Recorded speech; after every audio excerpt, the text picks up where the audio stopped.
The civilization of ancient Egypt. It inspires endless fascination. It's a land of pharaohs, deities, pyramids, and hidden knowledge. And indeed, for all that we have learned from the hieroglyphic texts left behind and the archaeological digs in our modern age, Egypt still retains many of its unsolved mysteries. How did those laborers in ancient times quarry, move, and lift millions of stone blocks to build the monuments with such precision?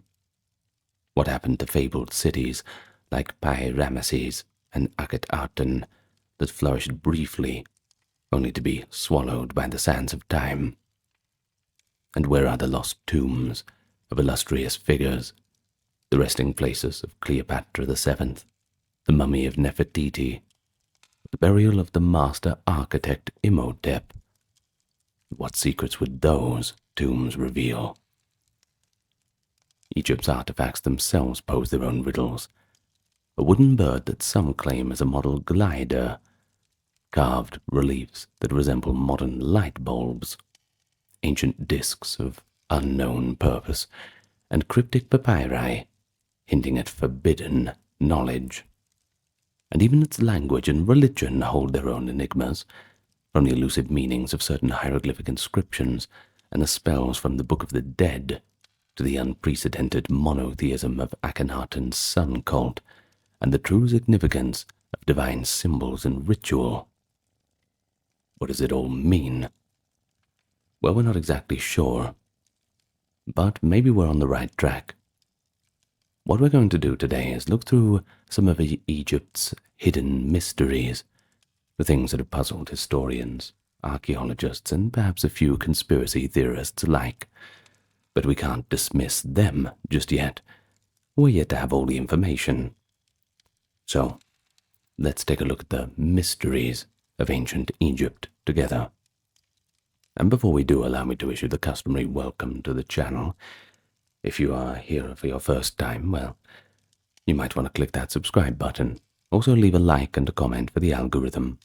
And by the way, you won't get any interruptions in this video, or indeed any other videos on the channel, because it's all mid-roll free. No ads to stop the experience or interrupt your rest or learning. It's because we are proudly supported by those on Patreon, YouTube memberships, the merch store, which has a very nice selection of little Egypt things too, and also the occasional donation on Super Thanks through YouTube and the PayPal link. Now with that in mind, all said and done, spread the word, tell your friends, and we may begin. Of course, why don't we build out from that foundation of the most imposing landmarks in the Egyptian skyline, the pyramids? Now, of course, we found out quite a lot about the pyramids and the engineering of them. The problem is, the more we think we've figured it out, the more little details we discover, and the whole theory gets turned on its head all over again. Of course, they're one of the most iconic unsolved engineering challenges from antiquity. They were constructed over 4,500 years ago, although some people think they're a bit earlier than that. But generally, in a historical context, we look at 4,500 years. Now, these colossal tombs provoke a question, and a fairly obvious one. How did a Bronze Age society manage such precision along with such scale? Let's look at the Pyramid of Khufu, rising about 146 meters originally. It was built from roughly 2.3 million stone blocks, and each one averaged from 2 to 15 tons. Archaeological evidence now paints a clearer picture of the labor and logistics involved, even if some techniques remain debated. Far from the slave labor myth popularized by Herodotus, excavations reveal a workforce of skilled Egyptian laborers, organized into crews, and even well provided for by the state. In the late 20th centuries, Egyptologist Mark Lehner uncovered a vast worker settlement at Giza. a lost city of the pyramids, with barracks and bakeries that likely housed thousands of laborers and specialists just southwest of the plateau. Remains of bread ovens, fish and cattle bones indicate these workers had plentiful rations, including prime cuts of beef, supplied by a centralized economy. Now this contradicts the old notion of slaves toiling under the whip. Instead, it suggests a organized labor tax, or perhaps a corvée system, where crews from different nomes, well, that is, provinces, took turns in building during the flood season when farming couldn't be done. Of course, the Nile River inundates, and, well, you're not going to be doing much farming underwater, aren't you? Graffiti and burials of those workers near the pyramid further show that they were respected Egyptians. They were not slaves, often buried with honors near the sacred site that they helped construct. Now, of course, this was one of the prevailing myths about Egypt for a long, long time, that the slaves built the pyramids. Of course, we know now that it was just not true, in any sense of the word. Well, perhaps there might have been some slavery to a certain point, but it's really nothing that we can prove on a historical level. In any case, let's move on from that. Now let's look at the construction process. It required quarrying limestone and granite, transporting blocks, and lifting them into place with astonishing accuracy. Egyptians lacked iron tools, so pyramid builders relied on copper chisels and saws, stone hammers, wooden sledges, ropes, and good old-fashioned muscle. One recently discovered papyrus diary has illuminated the logistics behind Khufu's pyramid construction. In 2013, archaeologists unearthed at Wadi al-Yarf on the Red Sea coast the logbook of an official named Merer, dating to year 27 of Khufu's reign. What a find that would have been. And 2013, so, well, only 12 years ago. Merer supervised a team of about 200 boatmen.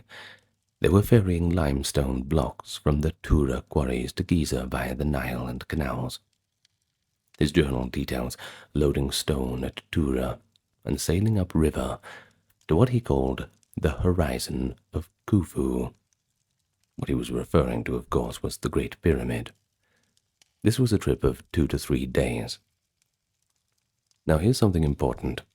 Merer notes reporting to Ankh-Haf, Khufu's half-brother, who was chief for all the works of the king, confirming the involvement of high royal officials in managing pyramid construction. And this papyrus is our oldest inscribed eyewitness account of pyramid building, and it corroborates archaeological hypotheses that the Egyptians built a temporary harbor or canal at Giza to receive the heavy materials. Indeed, traces of an ancient canal and basin have been detected north of the Giza pyramids, indicating boats could approach closer to the plateau than the modern Nile allows. The ability to move multi-ton blocks by river barges and then by sledges lubricated with water across the desert, that's certainly a key innovation, and I'm sure you'll admit, quite clever for the time. Workers likely hauled stones on sledges up earth ramps, using ropes and perhaps wooden lever devices as no pulleys existed.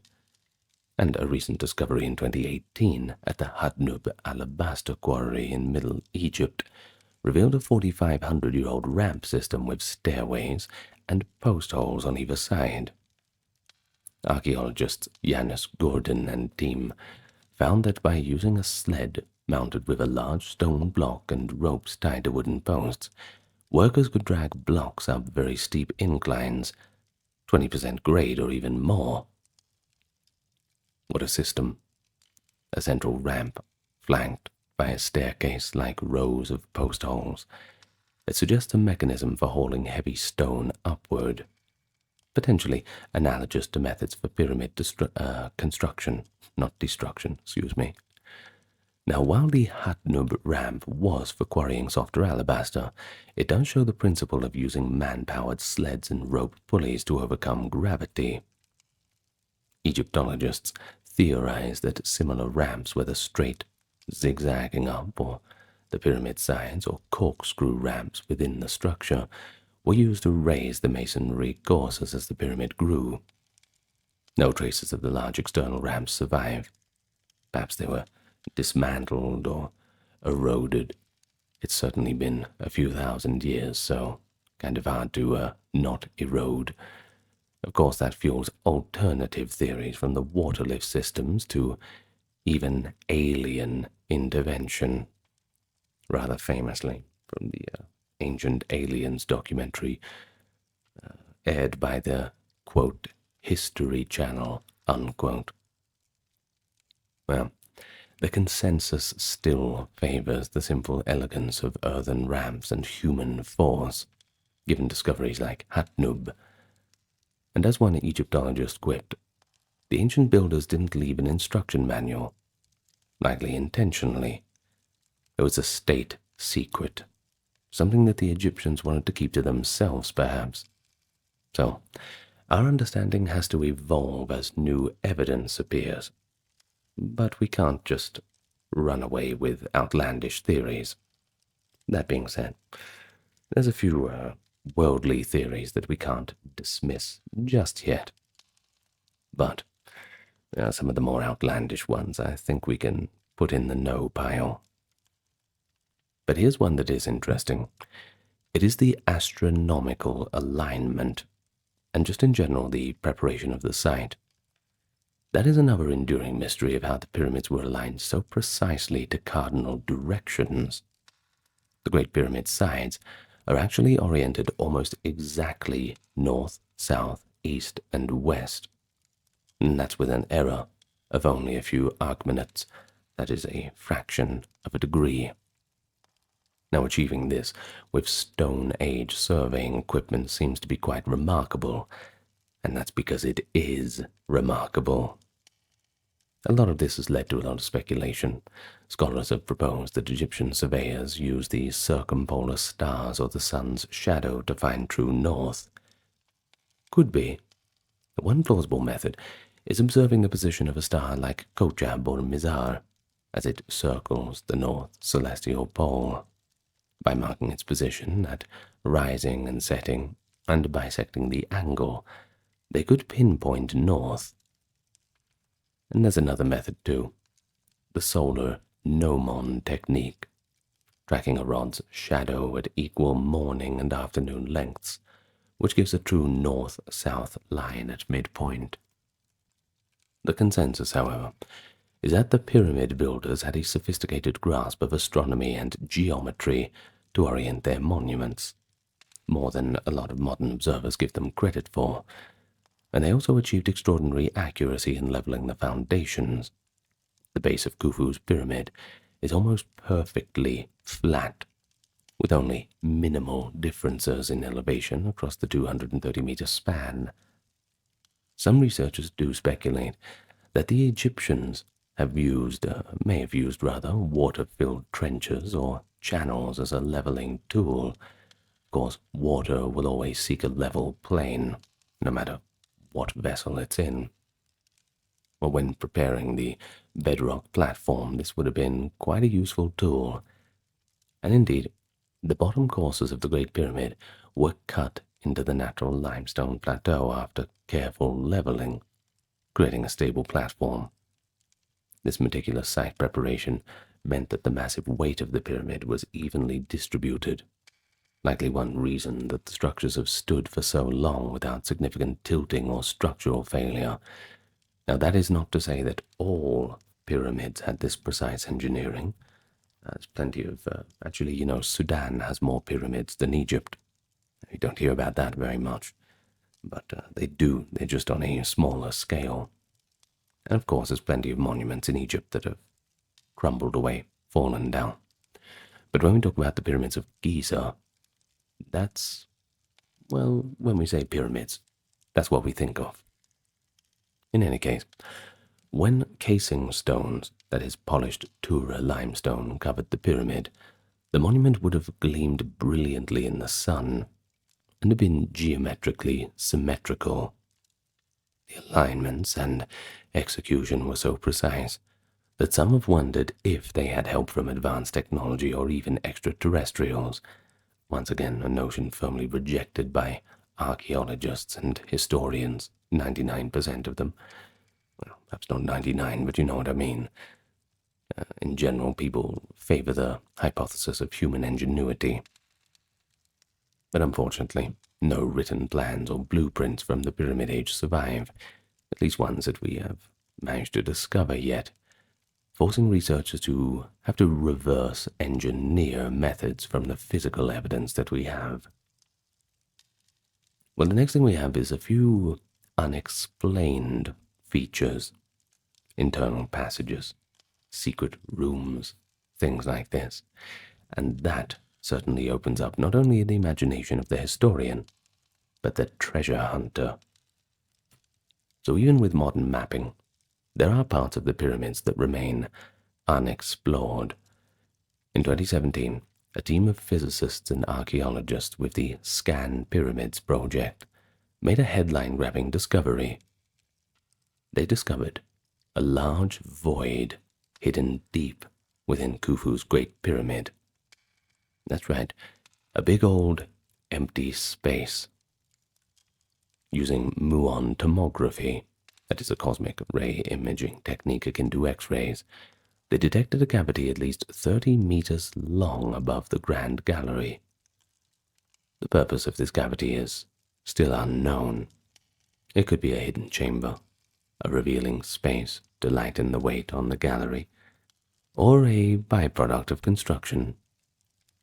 Now fast forward to 2023, the Scan Pyramids team also identified and accessed a corridor-shaped void just behind the north face of the Great Pyramid, not far from the original entrance.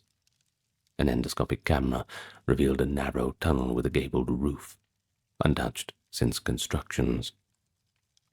Well, speculatively, this corridor might have been built to redistribute weight or could conceivably lead to another sealed chamber that is yet to be found. These high-tech revelations show that the pyramids may still conceal a few secrets yet, even after over 200 years of archaeology in its more modernized sense. Napoleon was the one who really kicked off Egyptian archaeology, by the way. In any case, the notable thing is the mummy of Khufu himself has never been found either. His sarcophagus lies empty in the king's chamber, and that suggests that his remains were looted in antiquity, which was pretty common, unfortunately. Most of what we have is all gone, and the only reason why Tutankhamun is so famous is because his was a tomb that wasn't robbed. Otherwise, he was a pretty minor ruler, died quite young, didn't really accomplish anything. But, well, he left behind quite a nice little treasure room. Well, could some hidden recesses still contain parts of Khufu's burial goods, or perhaps clues to his funerary ritual? That's a very good question. That's the kind of question which we base our further explorations of. And while details of construction techniques remain debated, i.e. whether straight ramps on one face, a spiraling internal ramp, or multiple lifting levers, the overall picture is of a society that mobilized enormous resources and ingenuity to achieve these engineering marvels. And the mystery is not whether the ancient Egyptians built the pyramids. We know that they did, but how exactly they accomplished it, and what knowledge might have been lost in the process. In any case, each new discovery that we make, from the logbook of Mera to the muon detected chambers, it brings us that little step closer to understanding this feat. But some aspects may remain secret, I suppose. The secret of those pyramid builders 4,500 years ago, concealed beneath millions of stones, and perhaps controversial opinion. maybe it's better that it's left that way. After all, Egypt is interesting because of its mysteries.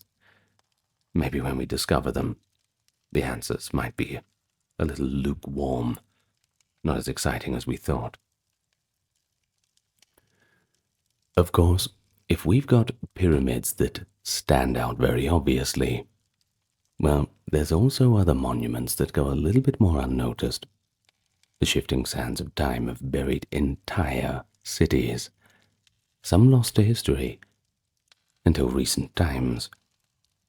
We have two remarkable royal capitals, Pi-Ramesses in the Delta, and Akhet-Aten, also known as Amarna in Middle Egypt, and they epitomize the mystery of cities that flourished briefly and then just vanished, leaving scant traces and even more questions. Pi-Ramesses, let's look at that first, the vanished capital of Ramesses the Great. We find ourselves in the 13th century BCE. Pharaoh Ramesses II built a glittering new capital in the northeastern delta called Pi-Ramesses. That is, of course, the House of Ramesses. Ancient records describe it as opulent, with temples and bustling harbors on the Nile, a thriving cosmopolitan city with a large population. Now, what is unusual is that this great city virtually disappeared from memory. By the first millennium BCE, it was forgotten. No one knew where it was, and this led early archaeologists on quite a wild goose chase, kind of like the ancient Egyptian version of Finding Troy, that kind of thing. In the 1880s and early 1900s, excavations at Tanis, modern-day San el Hagar, uncovered large Ramesside statues and temple stones, so scholars long misidentified Tanis as Pi-Ramesses, a confusion popularized in fiction too. Tanis, by the way, is the lost city sought in Indiana Jones, blending the two sides. Well, of course, we're not going to throw Indiana Jones away. Well, at least not the first few films. The modern films were not good. Rest in peace to that franchise. Another victim.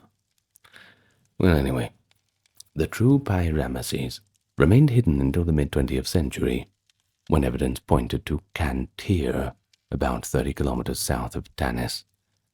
Extensive magnetometry and excavations at Cantir have since mapped streets, foundations of vast temples, and even royal stables, confirming this was indeed the capital of Ramses II. But why then? Why was it abandoned? That's the real question. Why build this big city and then just leave? Well, it appears that its fate was caused by nature. The Paleocene branch of the Nile that had fed Pi-Ramesses canals began to silt up and shift course after Ramesses' era. Within a century or so of its founding, the once great waterfront city was left high and dry. By around 1100, Egypt's rulers relocated the administrative capital to Tanis, nearer the Nile's new course, and in doing so, they literally recycled Pi-Ramesses. Archaeological findings show that many monuments and building blocks were uprooted and transported to Tanis to construct new temples.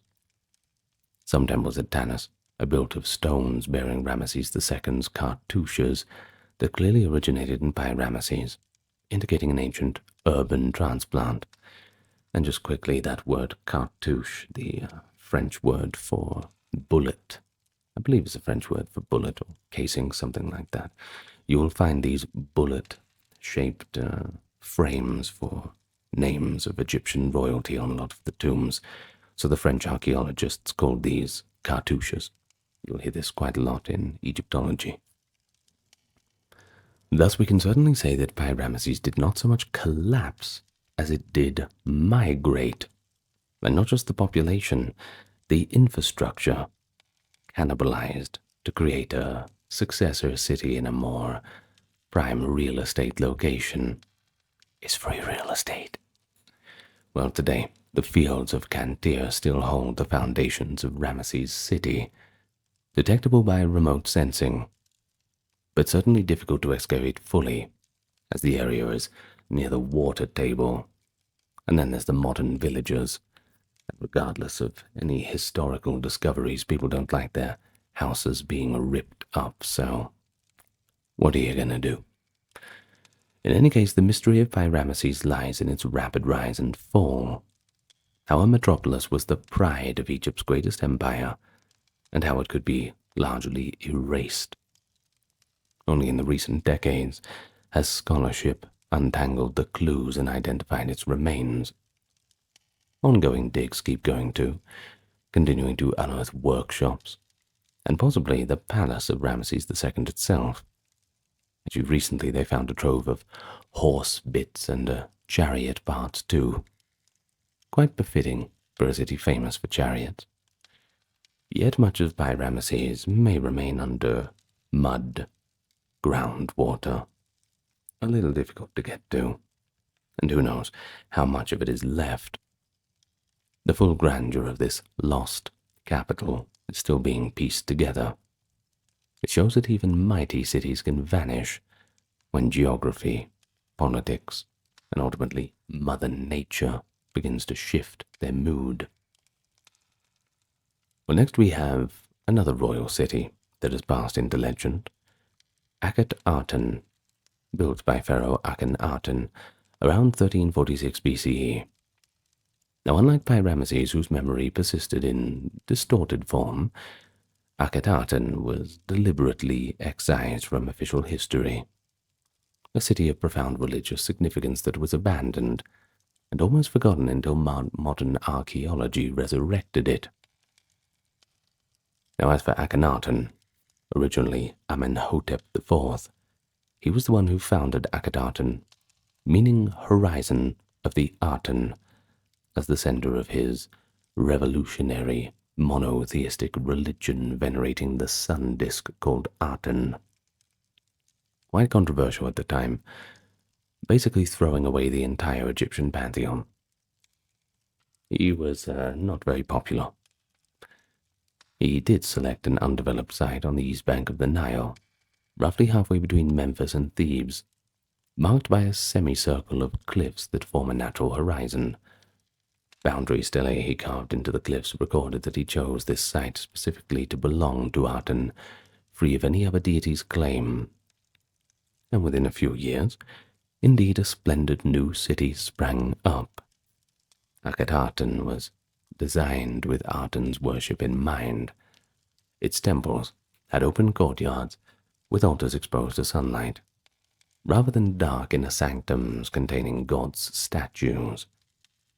The great Aten Temple and small Aten Temple dominated the central city, alongside the royal palaces. Archaeologists have excavated the remains of wide processional roads down which Akhenaten rode his chariot daily to bathe in Aten's rays. Residential quarters, offices, gardens, vibrant artisans' workshops, they had it all, and they were all producing the distinctive Amarna art. And the art itself, that is quite mysterious, depicting the royal family in an exaggerated, almost caricatured style, with elongated heads and limbs, pot-bellies, and androgynous features. Some scholars theorize this unique style might reflect medical conditions, suggesting that Akhenaten had a kind of genetic disorder. But most now interpret it as more of a symbolic thing, emphasizing how the king's divine nature and the fertile boundary of the Aten. So for about 16 years, the city of Akhenaten buzzed with life and the radical energy of Akhenaten's religious experiment. But that only lasted until Akhenaten died, after 17 years on the throne. The experiment seems to have went to the grave with him. His young successor, the boy king Tutankhaten, later, by the way, named Tutankhamun, abandoned Akhenaten around 1332, under the pressures to restore the gods of the old pantheon. The court and capital relocated back to Thebes and Memphis, and Akhenaten was left to the whims of the desert. Later pharaohs, disdaining Akhenaten as a heretic, intentionally dismantled parts of the city. Akhenaten's name and the city's name were omitted from the king's lists. His temples were razed, and the stone talatat blocks reused in new constructions elsewhere. This purposeful erasure was so effective that Akhenaten's very location, was lost until the 19th century, when travelers and archaeologists, notably Flinders Petrie and others, identified the ruins at a site then called Amarna. Of course, today the site of Amarna is one of the most extensively excavated ancient cities in Egypt, providing an unparalleled snapshot of a city's layout and the daily life in 14th century BCE. Streets, villas of nobles, modest houses of workers, workshops, bakeries, and cemeteries, they all offer evidence into how people lived in Akhenaten's reign. Yet the mysteries still remain. There is one puzzle. That is the fate of Nefertiti, Akhenaten's chief queen, who was highly prominent in records up to a certain point, but then disappears. A little bit more on her later. But first, there's another about the succession after Akhenaten. Indications are that one or two co-regents, Semenkare and perhaps Nefertiti under another name, ruled briefly, but the historical details are a little hazy. The royal tomb at Amarna, intended for Akhenaten and his family, was found looted, and possibly his mummy removed in antiquity. An unfinished side chamber in that tomb appears to have been either intended for Nefertiti or perhaps someone else, but it was never used, suggesting she either died elsewhere or was interred in a different location, a mystery we'll get back to later. Now, Akhenaten itself, after its abandonment, saw sporadic reoccupation. Tombs at Amarna show evidence of later burials, and even a brief revival as a Roman-era village centuries later. But essentially, Akhenaten was a ghost city, frozen in time. Its lost city mystique lies in how quickly it rose and fell, a spiritual utopia that lasted not even a generation. Why Akhenaten's religious revolution failed, we don't quite know. Was it simply unpopular, or did practical politics, the power of Amun's priesthood, doom it? That is still a debate. Perhaps going from having dozens and dozens of gods to just one was a bridge too far for the ordinary man on the street. Maybe. Amarna gives historians a lot of data, but it also tantalizes with what we cannot fully answer about the psychology of the era. Recent research at Amarna's commoners' cemetery reveals high instances of nutritional stress and manual labor injuries in the population, suggesting that the burden of the king's vision was weighing heavily on the ordinary people. And not everyone at Akhenaten might have been as fanatically devoted to Aten as the royal inscriptions proclaim. Excavators found household altars to traditional gods hidden in some houses. The city's DNA, climate, and archaeological analyses continue to yield a few insights, but the full story of Akhenaten's dramatic city and its equally dramatic collapse remains one of ancient history's most evocative enigmas. Of course, beyond these two examples, Egypt holds the other lost cities and sites. The legendary city of Et-Tawi, the Middle Kingdom capital of around 1900 BC, is still not definitely located, likely beneath fields in the Fayum region, just out there somewhere, awaiting discovery.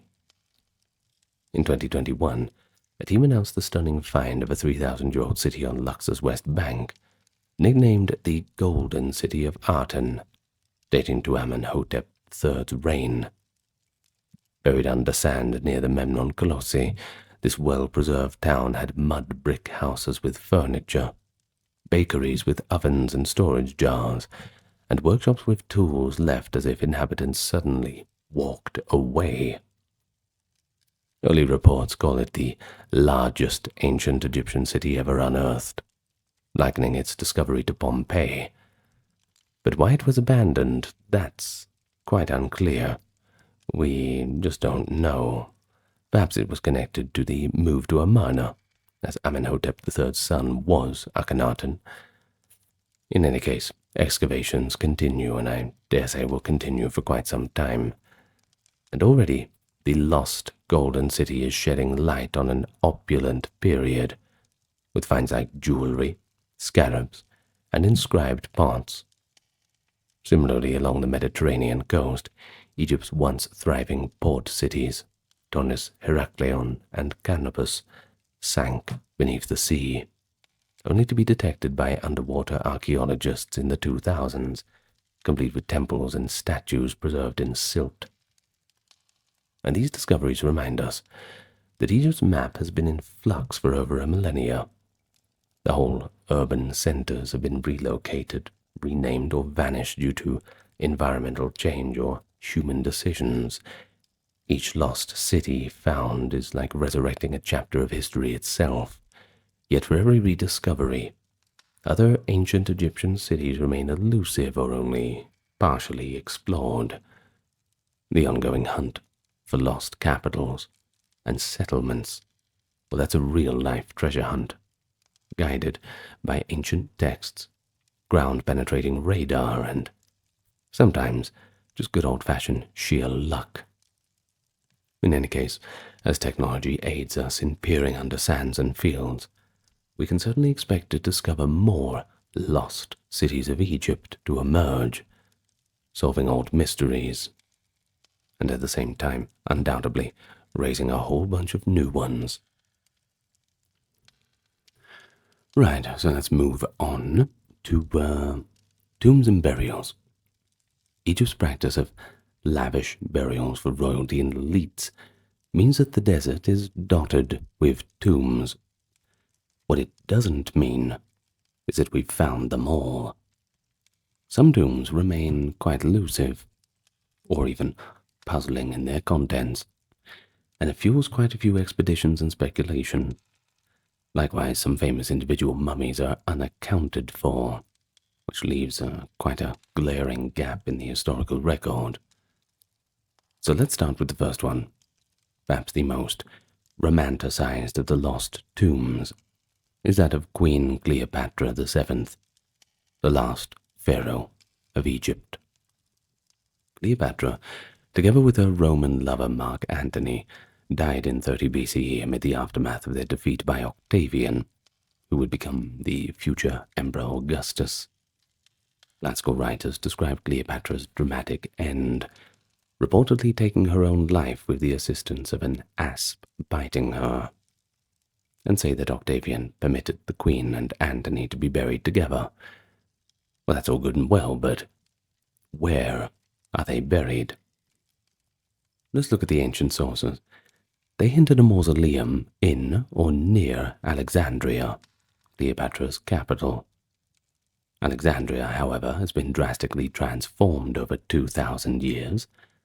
Earthquakes, tsunamis in later eras submerged parts of the Ptolemaic city under the harbor, and all the rest lies beneath a modern metropolis. Good luck getting the permits to rip that down on a whim. But despite numerous searches, no confirmed trace of Cleopatra's tomb has surfaced in Alexandria.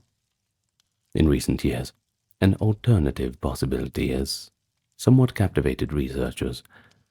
The temple site of Tepositis Magna, about 45 kilometers west of the site of Alexandria along the coast, rather. There, on a rocky ridge overlooking Lake Mariot, stand the ruins of a Ptolemaic-era temple to Osiris. Since 2005, Dominican archaeologist Dr. Kathleen Martinez has been excavating at Taposiris Magna with a theory that Cleopatra and Antony could have been interred in or near this temple, which was active in their time. But what is her reasoning? Basically, the reasoning is that Cleopatra had strong associations with the goddess Isis, who was Osiris's consort, and may have sought burial in the sanctuary of Osiris/Isis to emphasize her divine royalty. Now, the digs have indeed yielded a few exciting clues. A cache of coins bearing Cleopatra's likeness, a bust possibly of the queen, a statue of a priestess, and high-status burials in the temple vicinity. As early as 2022, Martinez and her team discovered a massive rock-cut tunnel, 13 meters underground, running for over 1,300 meters in length, which has been called a geometric miracle of engineering. Parts of this tunnel are now flooded by groundwater, but it does suggest that the temple complex had extensive subterranean passages.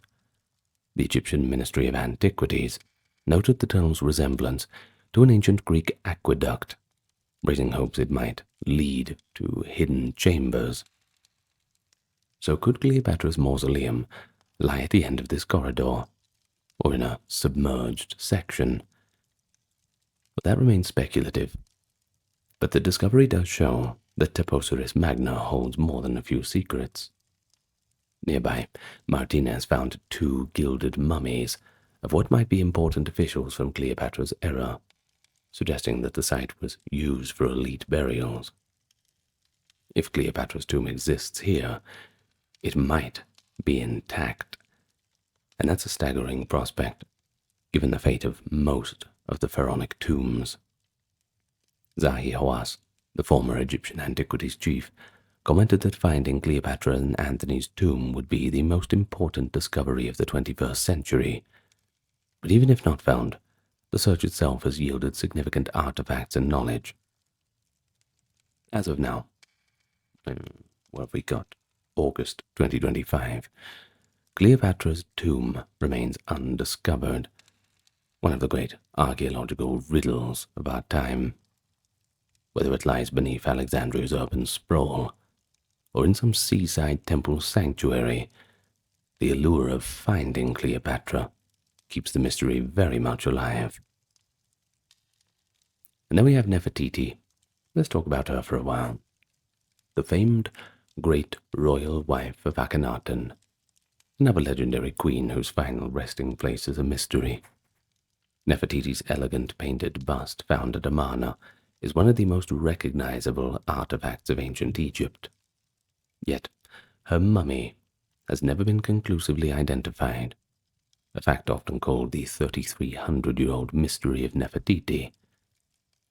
During Akhenaten's reign, Nefertiti was depicted almost as a co-equal. She vanishes from the inscriptions in about year 12, leading to a myriad of theories. Maybe she died of the plague. Perhaps she fell out of favor. Or did she assume a new identity as pharaoh? Some posit that she became the short-lived pharaoh Semenkhare, or ruled as Neferneferuaten.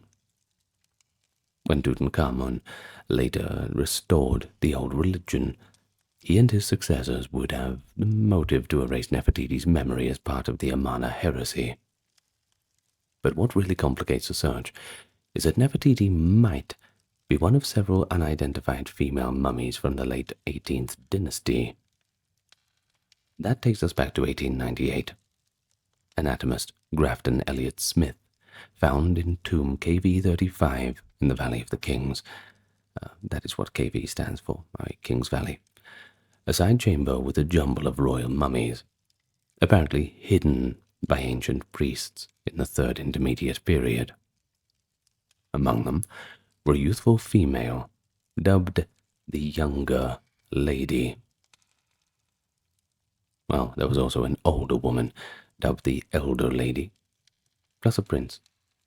In any case, DNA analysis published in the year 2010 gave a pretty stunning result. You see, the Younger Lady in KV35 actually seems to have been Tutankhamun's mother. That's pretty interesting, isn't it? Well, and also the daughter of Amenhotep III and Queen Tai, and that makes her very likely a wife and sister of Akhenaten. Many suspect this younger lady mummy is actually Nefertiti, as she fits being a wife of Akhenaten and a mother of Tutankhamun, though other candidates like Princess Merit-Aten or a secondary wife, Kia, have been suggested. Now, the mummy has a notable characteristic too.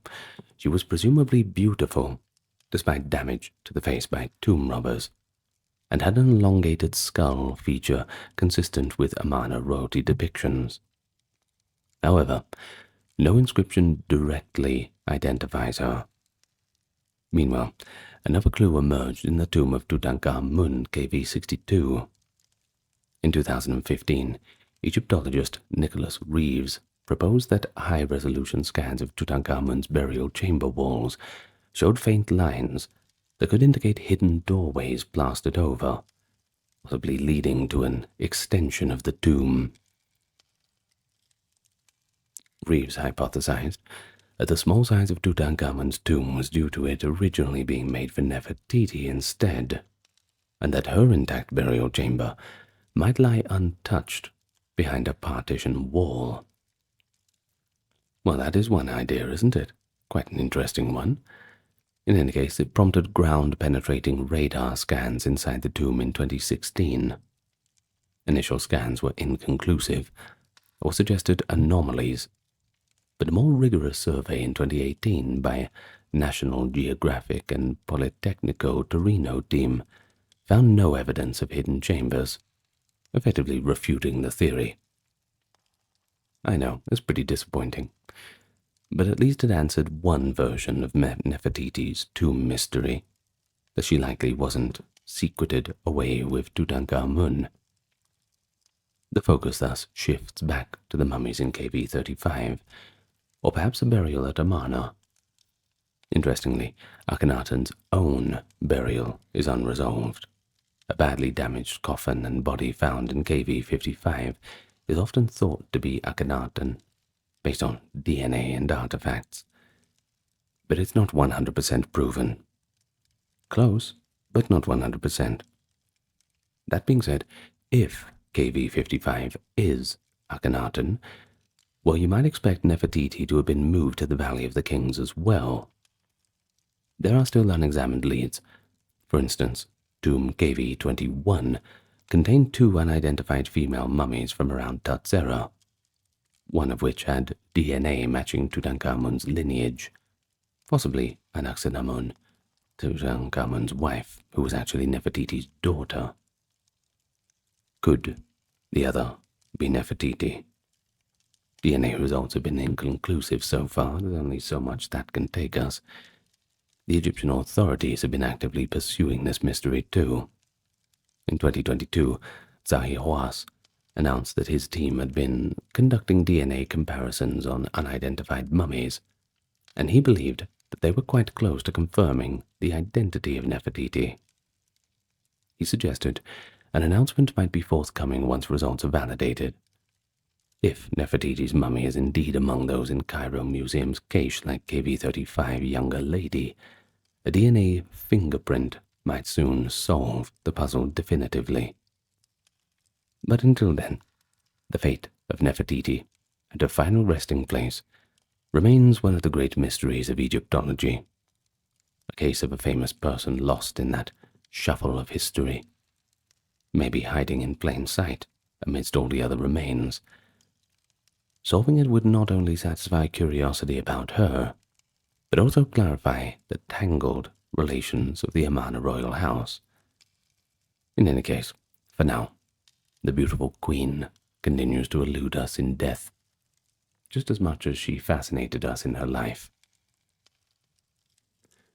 But of course, Cleopatra and Nefertiti are the most celebrated women with lost tombs. But there are plenty of other notable missing burials. And I'm sure you've been waiting for me to talk about Alexander the Great. Now, although he was a Macedonian conqueror, he did die in Egypt, 323 BC, in Babylon rather, but his body was brought to Alexandria. So, not quite died in Egypt, but was certainly brought back there. In any case, his tomb in Alexandria became a shrine for centuries. But then, in late antiquity, it just vanished. Despite numerous claims of finding Alexander's tomb, no one has really been able to authenticate it, leaving one of history's greatest conquerors essentially in the missing pile, comfortably in there with Cleopatra and a few others. Then we have Imhotep, the architect of the first pyramid, that is, Djoser's step pyramid, and later deified as a god of wisdom, is said by tradition to have been buried at Saqqara. But despite intensive searches, his tombs have never been identified. If discovered, it would be quite a momentous find, sure you agree, potentially full of insights into Old Kingdom knowledge. There are also unlocated tombs of certain pharaohs. For example, Thutmose II of the 18th dynasty's tomb in the Valley of the Kings is unaccounted for, as is that of Ramesses VIII in the 20th dynasty. The Valley of the Kings, though thoroughly explored, still has a lot of surprises for us. KV5 is one of them, the largest tomb in the valley with over 120 chambers built for the sons of Ramesses II, was only rediscovered in the 1990s after being dismissed as unimportant previously. In 2006, a small tomb, KV63, was found near Tutankhamun's, containing coffins and mummification materials. Though there was no mummy in there, it seems to have been an embalming cache or a storeroom. Still, pretty cool.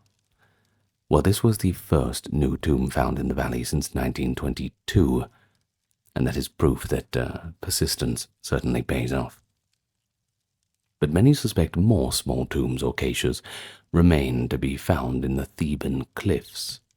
One particularly poignant lost burial is that of Queen Ankhesenamun, Tutankhamun's young widow, and Nefertiti's daughter.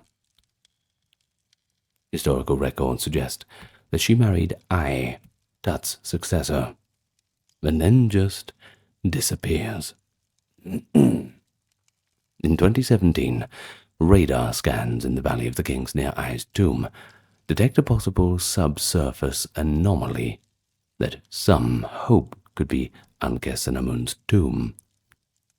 Excavations in 2009 revealed evidence of foundation trenches, including a tomb entrance, but as of last reports, no tomb has been fully excavated there yet. But the possibility is still open, so there's that.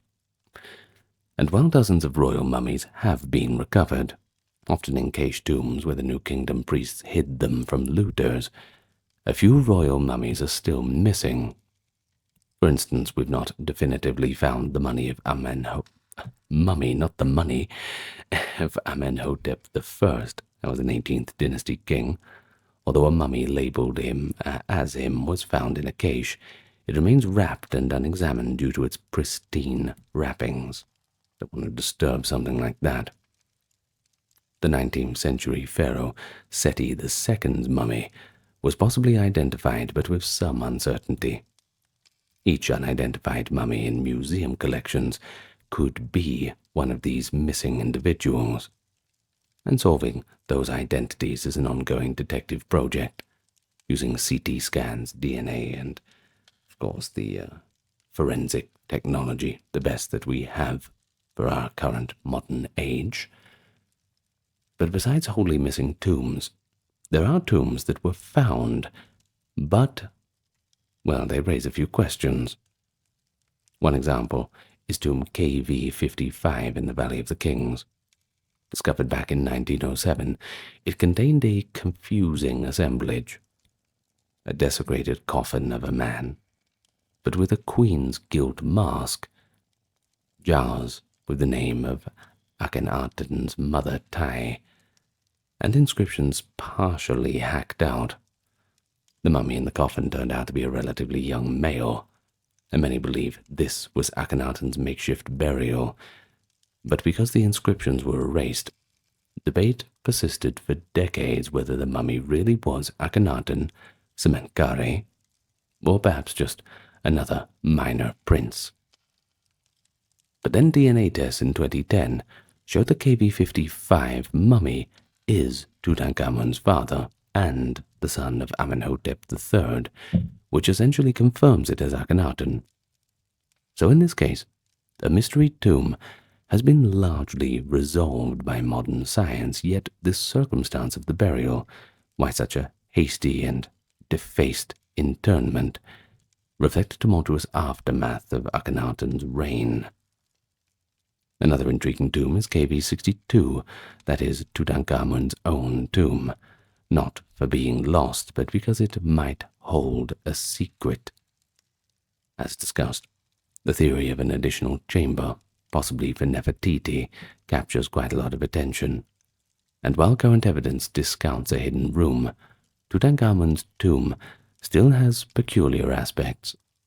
Many of his grave goods seem originally made for someone else.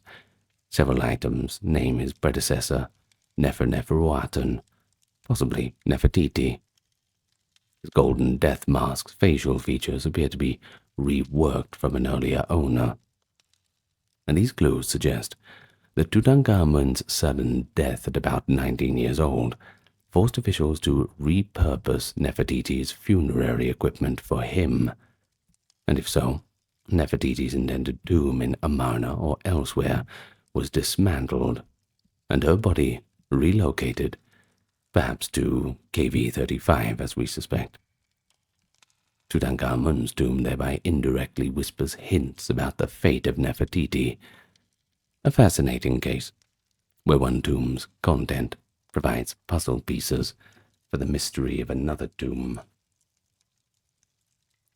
Finally, there are legendary tombs like the so-called Hall of Records, a conjectural library said to be hidden under the Great Sphinx of Giza, rumored by mystics but never found by archaeologists.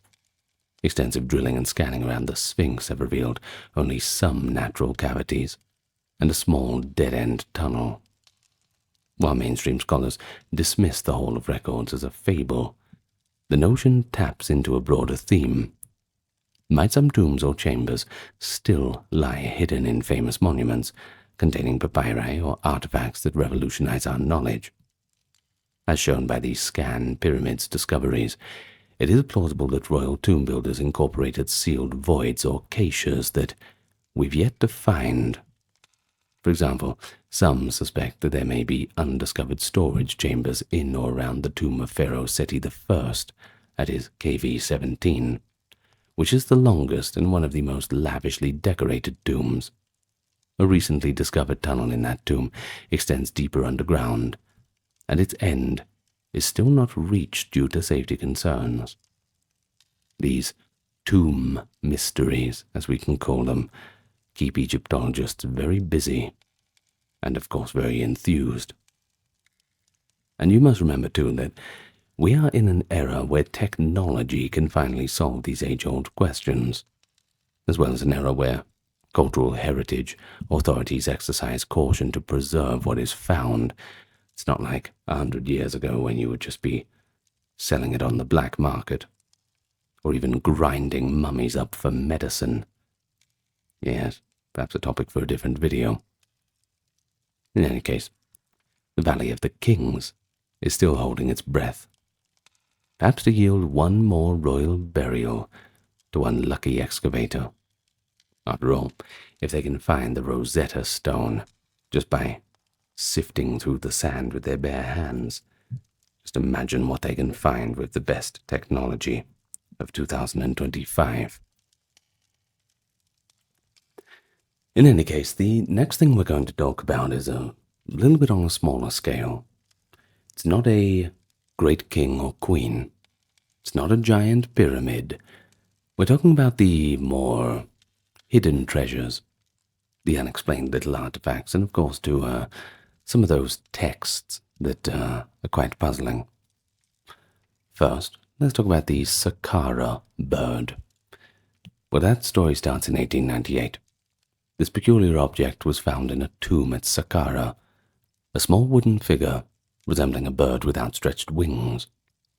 It has the general shape of a falcon, about 18 centimeters across, carved from a sycamore wood, with a vertical tail, but notably it lacks the detailed feathers or feet typical of a bird statuette. Well, initially it was catalogued as a wooden bird, of course, likely a toy or a votive offering, from the Ptolemaic period, that is around 200 BCE. However, in the mid-20th century, some enthusiasts noted that the artifact's aerodynamics looked a bit more like a modern glider. They noticed it had a fuselage-like body and curved wings. And of course, well, this led to a pretty sensational hypothesis that the Saqqara bird is actually a model of an aircraft, and that ancient Egyptians had developed the principles of flight. Well, some experiments with replicas showed that it can glide short distances when launched, further fueling these fringe theories. However, rigorous analysis by aeronautical engineers and Egyptologists certainly debunks this notion. The Saqqara bird lacks any tail rudder or horizontal stabilizer that a true aircraft would need for controlled flight. Computational modeling in 2023 confirmed that the artifact is aerodynamically unstable and has a very poor lift-to-drag ratio. In fact, to make it glide in modern tests, people had to add a rudder piece that the original does not have. Well, that is, of course, a clear sign that the design was not intended as a scale model of a flying machine. Mainstream scholars instead interpret the object within its context. It was found in a tomb dedicated to the god Ptah, and the bird is likely a representation of a falcon, symbol of the god Horus or the soul in flight. Similar wooden birds and bird-shaped gliders were used as toys or ritual items in Egypt at the time. A plausible purpose is that it served as a votive offering, perhaps a ceremonial boomerang or a weather vane, or an object placed into the tomb to magically fly the soul of the deceased toward the heavens. The falcon was a common motive for royalty and divinity, so a wooden falcon in a tomb is not really unusual. Thus, while the Saqqara bird is a fascinating artifact, even a poignant one, symbolizing humanity's eternal dream of flight, well, it's not evidence of Egyptian airplanes. They would have to wait until Egypt Air came in for that much later, I'm afraid. Well, it reminds us that an ancient object can resemble something familiar to us, of course, like a toy plane. But to the ancients it had a completely different meaning. So we have to look at it all in that context, and we have to be quite cautious not to jump to conclusions.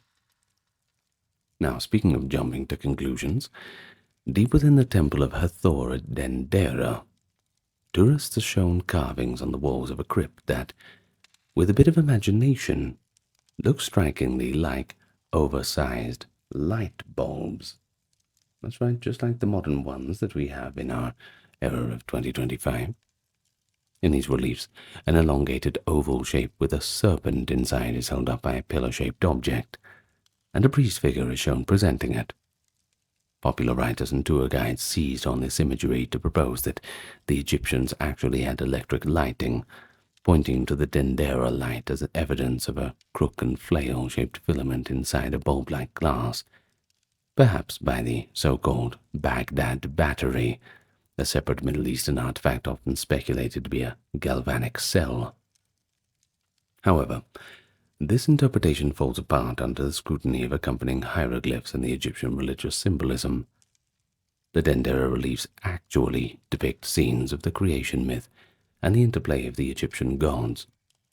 This bulb, if we want to call it that, is actually a hen container, womb or lotus bud, from which the snake representing the god Harsomptus emerges. The pillar supporting it is a jed pillar, symbolizing the stability and associated with Osiris. In this context, it probably signalized the energized, life-giving force. The human figures are not electricians, but rather priests and deities. In essence, these carvings show the serpent deity Harsomptus rising from a lotus blossom, shining with the light of creation within a symbolic container often interpreted as the night bark or the womb of the sky goddess. They appear in a crypt, which was likely used to ritually recharge cult statues in darkness, equating the confined space to the primeval darkness before creation. The hieroglyphic captions around the relief made no mention of anything technical. They speak of gods and mystical energies, not wires or batteries. And in fact, one relief explicitly shows the jed pillar with human arms lifting the, quote, light serpent in lotus, a clear religious motive. Egyptologists have thoroughly debunked the light bulb theory, ruining the fun as always, I'm afraid. The snake within the oval is the form of Harsomptus, and the entire scene is part of a series of crypt reliefs describing secret ceremonies. And of course, if the Egyptians had electric light, one might ask, why did they continue to use oil lamps and torches in all of the other contexts and leave no actual artifacts of electrical remains? Good question, right? In fact, the Dendera light bulb is a prime example of how modern eyes can misinterpret ancient art when taken out of context. But it is a fascinating visual resemblance, I'll give you that, albeit a purely coincidental one. Now, the next one we have is the unsolved enigma of the schist disk of Sabu. This one takes us to 1936, and Walter Emery was excavating at Saqqara, that is the tomb of Prince Sabu in the First Dynasty, circa 3000 BCE. And well, Mr. Emery found quite a curious object. A round disc of 61 centimeters in diameter, made of solid schist, that is a brittle stone, with 3 evenly spaced lobed blades curving inward from the rim towards the central hub. This Sabu disc, as it's called, looks like no other artifact from its time. It resembles a 3-bladed propeller or a complicated wheel. In any case, its function is unknown.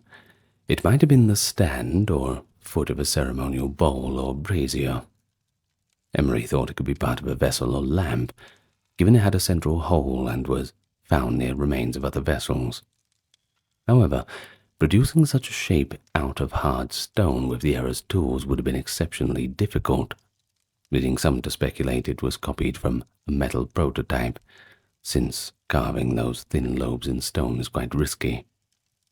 Naturally, fringe theorists have jumped on the Sabu disc as evidence of an advanced technology, calling it a machine part or turbine, or even an ancient power wheel.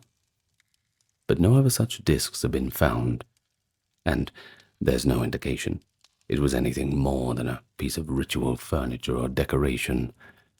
And the context, a high-status tomb, suggests it might have been a unique luxury object. Possibly it was the stand for a large pot or offering dish, the lobes being ornamental as handles or supports. Some early reports fancifully dubbed it a lamp, implying it might have held oils and wicks, but no soot or residue was noted, so, well, there goes that theory, unless they never lit the thing, in which case, why would they not light it? In truth, the Sabu disc remains unique and not well understood, so we have to remain a little open-minded. But it does show the high craftsmanship of early dynastic Egyptians, and hints that many objects from that age may not have survived or been discovered yet, making this one appear quite anomalous. In any case, the mystery disc invites us to avoid making hasty conclusions from isolated finds. Scholars continue to examine it, but without parallels it's pretty hard to interpret. So while the tabloids might label it an Egyptian UFO part, Archaeologists lean more towards a mundane purpose that simply just does not have a modern equivalent. Of course, next thing we need to talk about is a few of the more cryptic inscriptions that we have. Of course, we know that Egypt was a literate civilization. Well, Egypt is, rather we could say ancient Egypt was a literate civilization. They haven't gone that downhill, I'm sure. Well, one of its greatest mysteries for centuries, however, was the writing system itself. Hieroglyphs. Of course, you don't just have hieroglyphs, you've got demotic, but everybody knows hieroglyphs anyway. Now, until the Rosetta Stone was deciphered by Champollion in 1822, hieroglyphic texts were just a big mystery, indecipherable, and of course this spawned many mystical interpretations in the interim.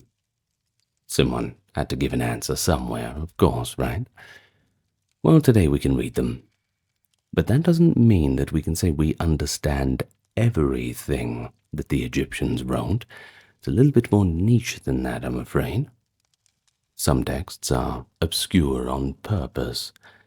For instance, certain royal tombs, like that of Seti I, feature passages written in cryptographic hieroglyphs, a form of code where standard signs are replaced with rare or enigmatic ones, perhaps only known to priests. These might have been meant to hide sacred names or formulas from the uninitiated, perhaps. Probably something like that. We don't quite know, but that seems to be what's going on. Now, in terms of decoding these cryptograms, that is a real challenge. But Egyptologists never shy away from a challenge, you know that, and they've cracked many of them by finding parallel text written in a more normal manner. Another linguistic enigma lies in the very sounds of the Egyptian language. The hieroglyphic script recorded mostly consonants, and that leaves out the vowels. So while we can translate and transliterate the words, we don't often know the exact pronunciation, which is a little bit frustrating. Reconstructing vocalizations involves comparative linguistics, so we're talking about Coptic and other Afro-Asiatic languages, and of course a little bit of educated guesswork. The true pronunciation of pharaohs' names or spells is an unknown in a sense. If we heard an Egyptian speak in the ancient times, we might comprehend the meaning, but we might be surprised by the actual sound. Now, in terms of religious texts, they pose their own puzzles. The Book of the Dead, a New Kingdom collection of spells to guide the deceased, is relatively well understood, but some spells contain allusions or divine names whose significance is still a debate. A famous example is spell 17 of the Book of the Dead, which was so ancient and obscure that the papyri often include a gloss or commentary by the scribe himself trying to explain it. Even the Egyptians, centuries after the original compositions, sometimes struggled with their own archaic religious texts, and if it was old and confusing to them, well, what hope have we got? In any case, the pyramid texts of the Old Kingdom, that is subscribed from the 5th to 6th dynasty pyramids, include the so-called cannibal hymn, lines describing the pharaoh in the afterlife, devouring parts of the gods to absorb their power.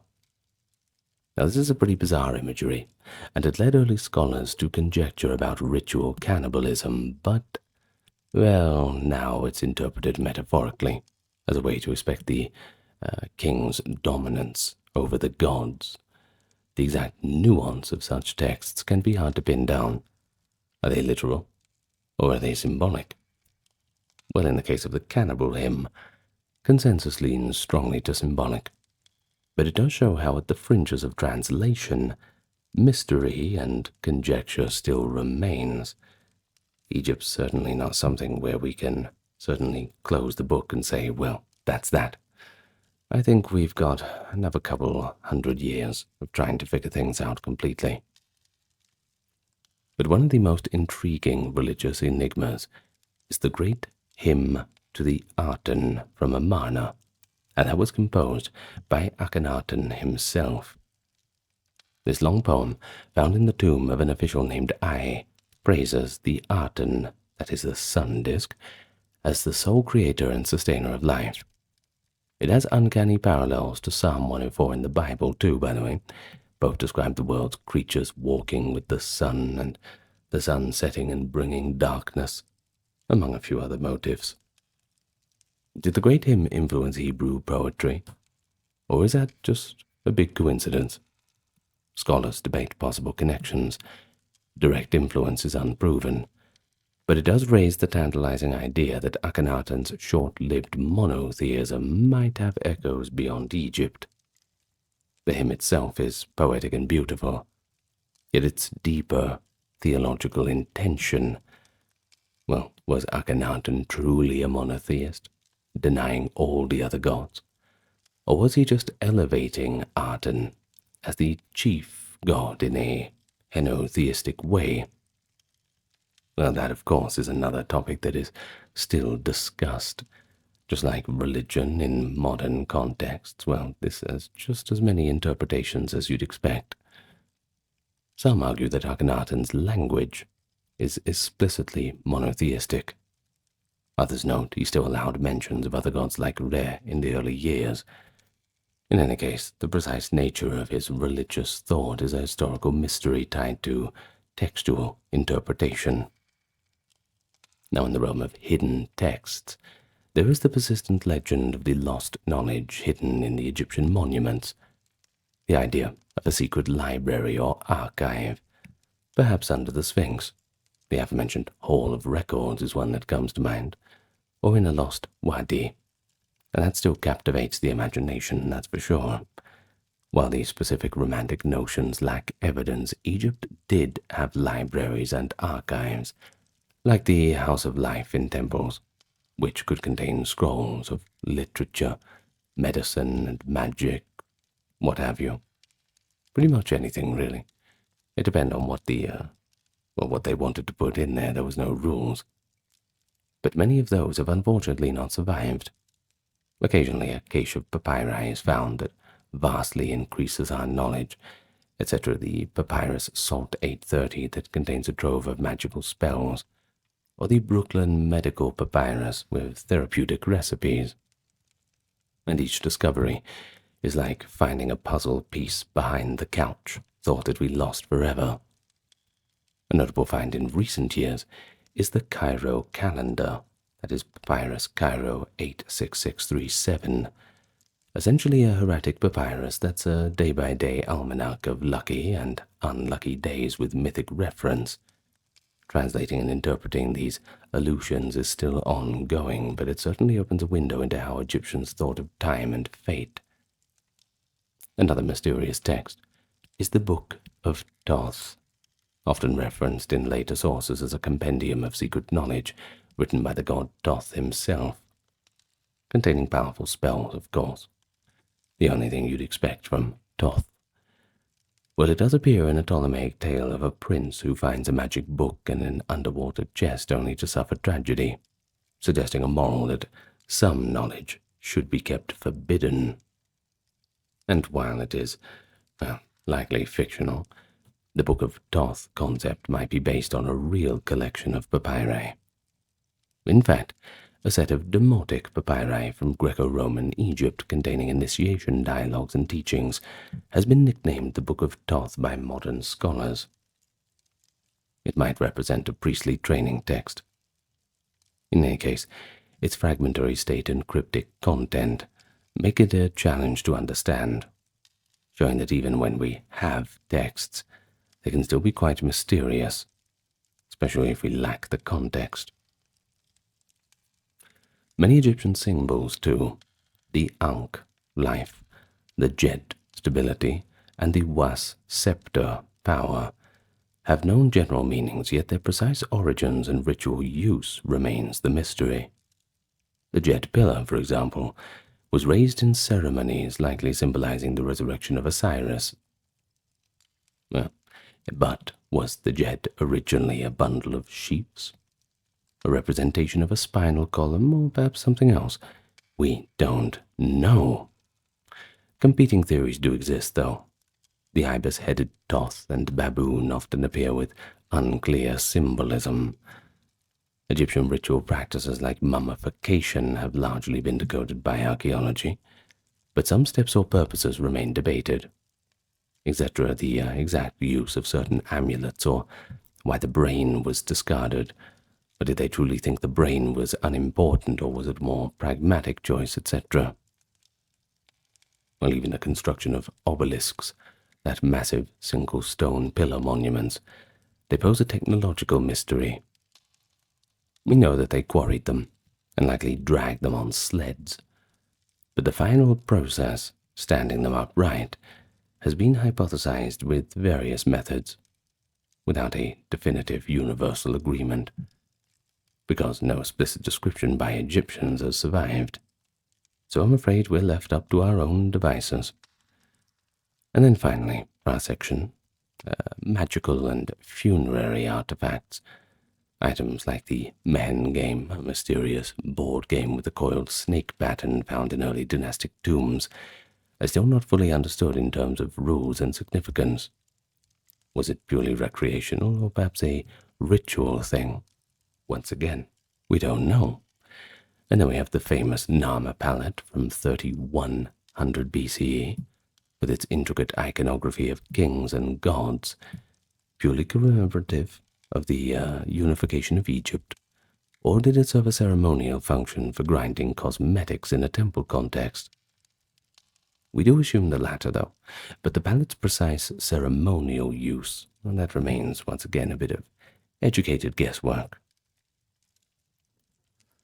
Okay, now I promised that I'd talk about Nefertiti a bit more, and I'm not so rude as to break a promise. So, the beautiful one has come. That's what her name means, by the way, Nefertiti. Perhaps she is among the most famous women of the ancient world. Everyone knows the name, sure, but the story's filled with quite a few gaps and mysteries. Let's start with the basics. She was the great wife of Akhenaten, and played a role in his religious revolution.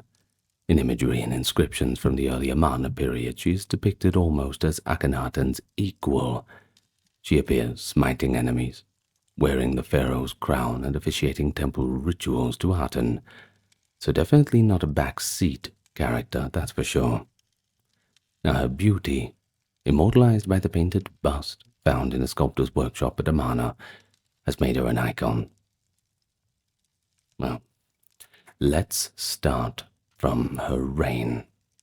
The origins are a bit obscure, we will admit that, and some evidence suggests that she was the daughter of Ai, and possibly a woman named Te, which would make her of non-royal birth, but still of aristocratic lineage.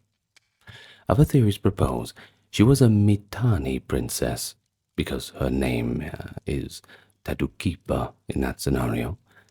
However, consensus leans more towards her being a native Egyptian. She married Amenhotep IV, that is, Akhenaten, likely as a teenager, and bore him 6 daughters, with very long and difficult names. Creative, though. Let's give myself a challenge. Let's see if I can pronounce them, okay?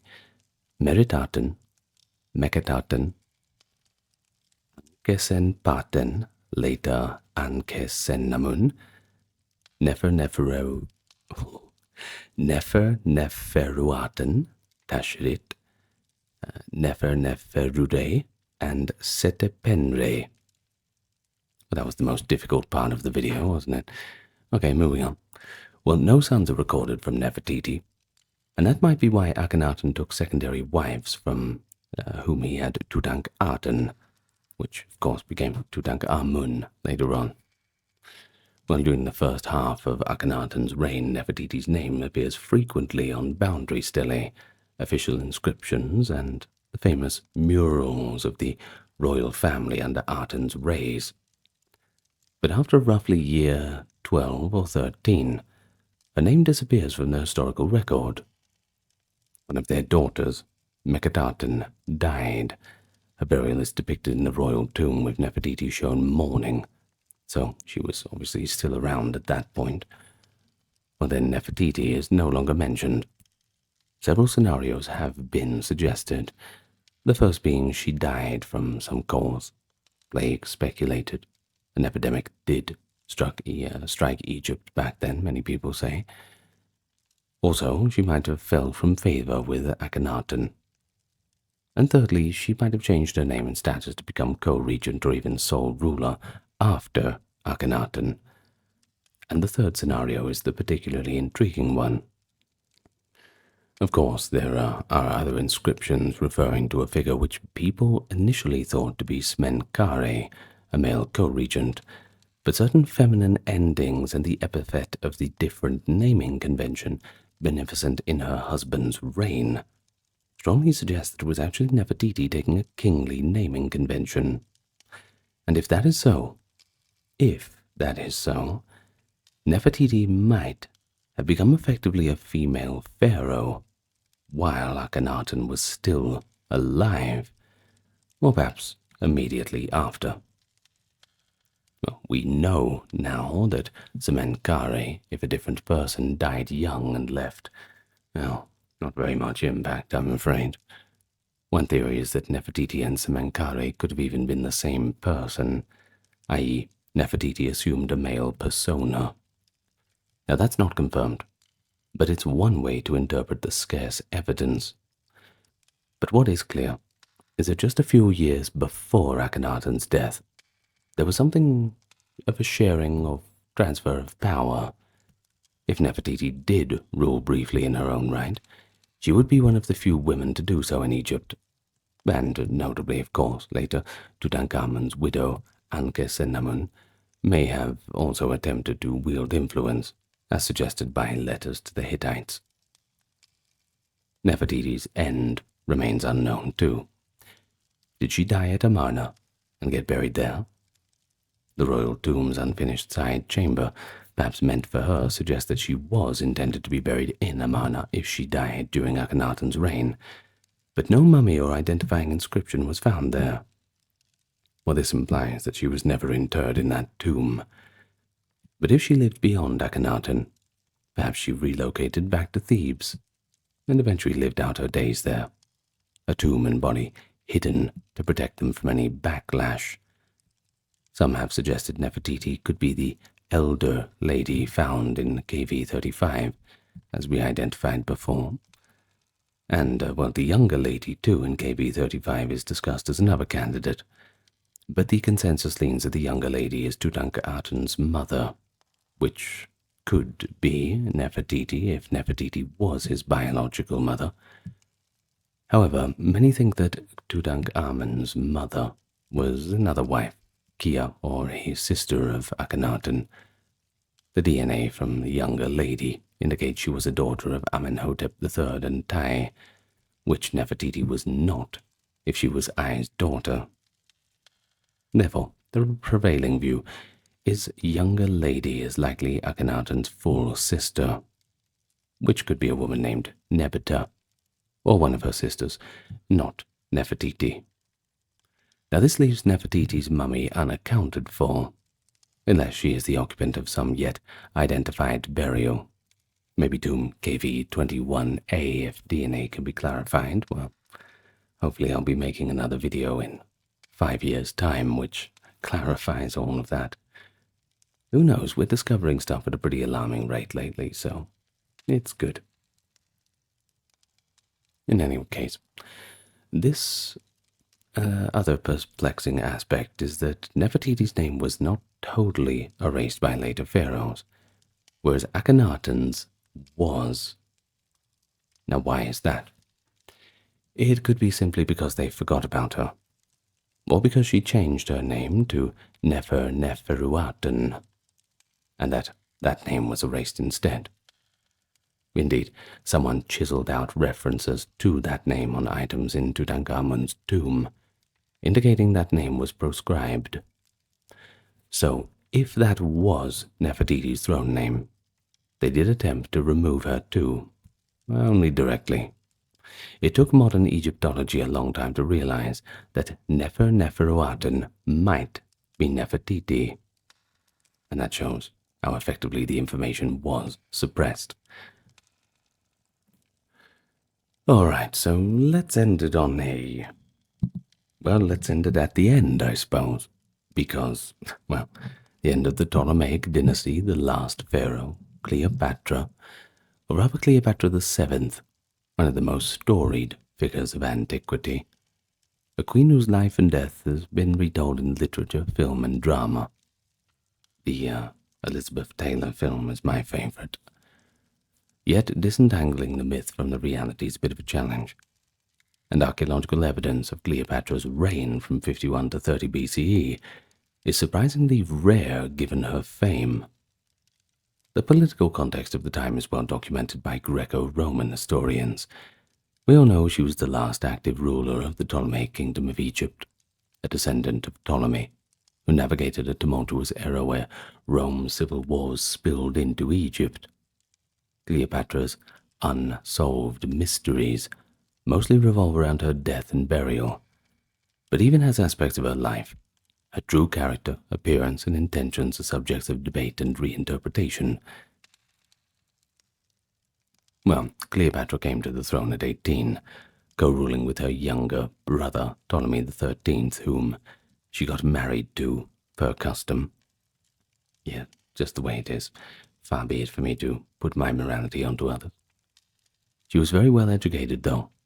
In fact, the Ptolemies were of Macedonian Greek origin, but Cleopatra famously learned the Egyptian language and presented herself as a reincarnation of the goddess Isis, certainly fitting into the local culture. Good on her. But she was likely multilingual, versed in politics, philosophy, and science of the time. Ancient writers like Plutarch praise her wit and charm, emphasizing that her allure lay more in her intelligence and eloquence rather than in her classical beauty.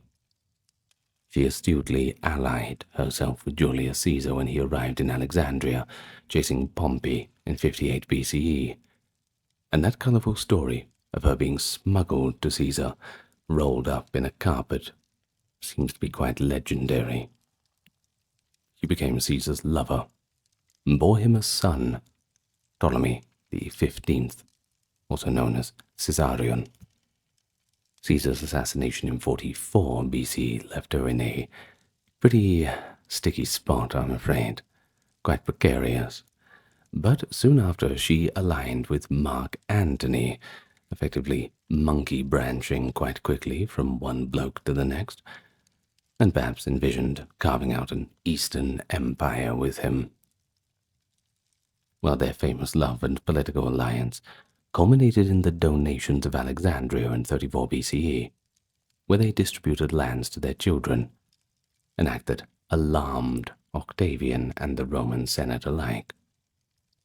Of course, the climax was the Battle of Actium, 31 BCE, where Octavian's forces defeated Antony and Cleopatra's navy.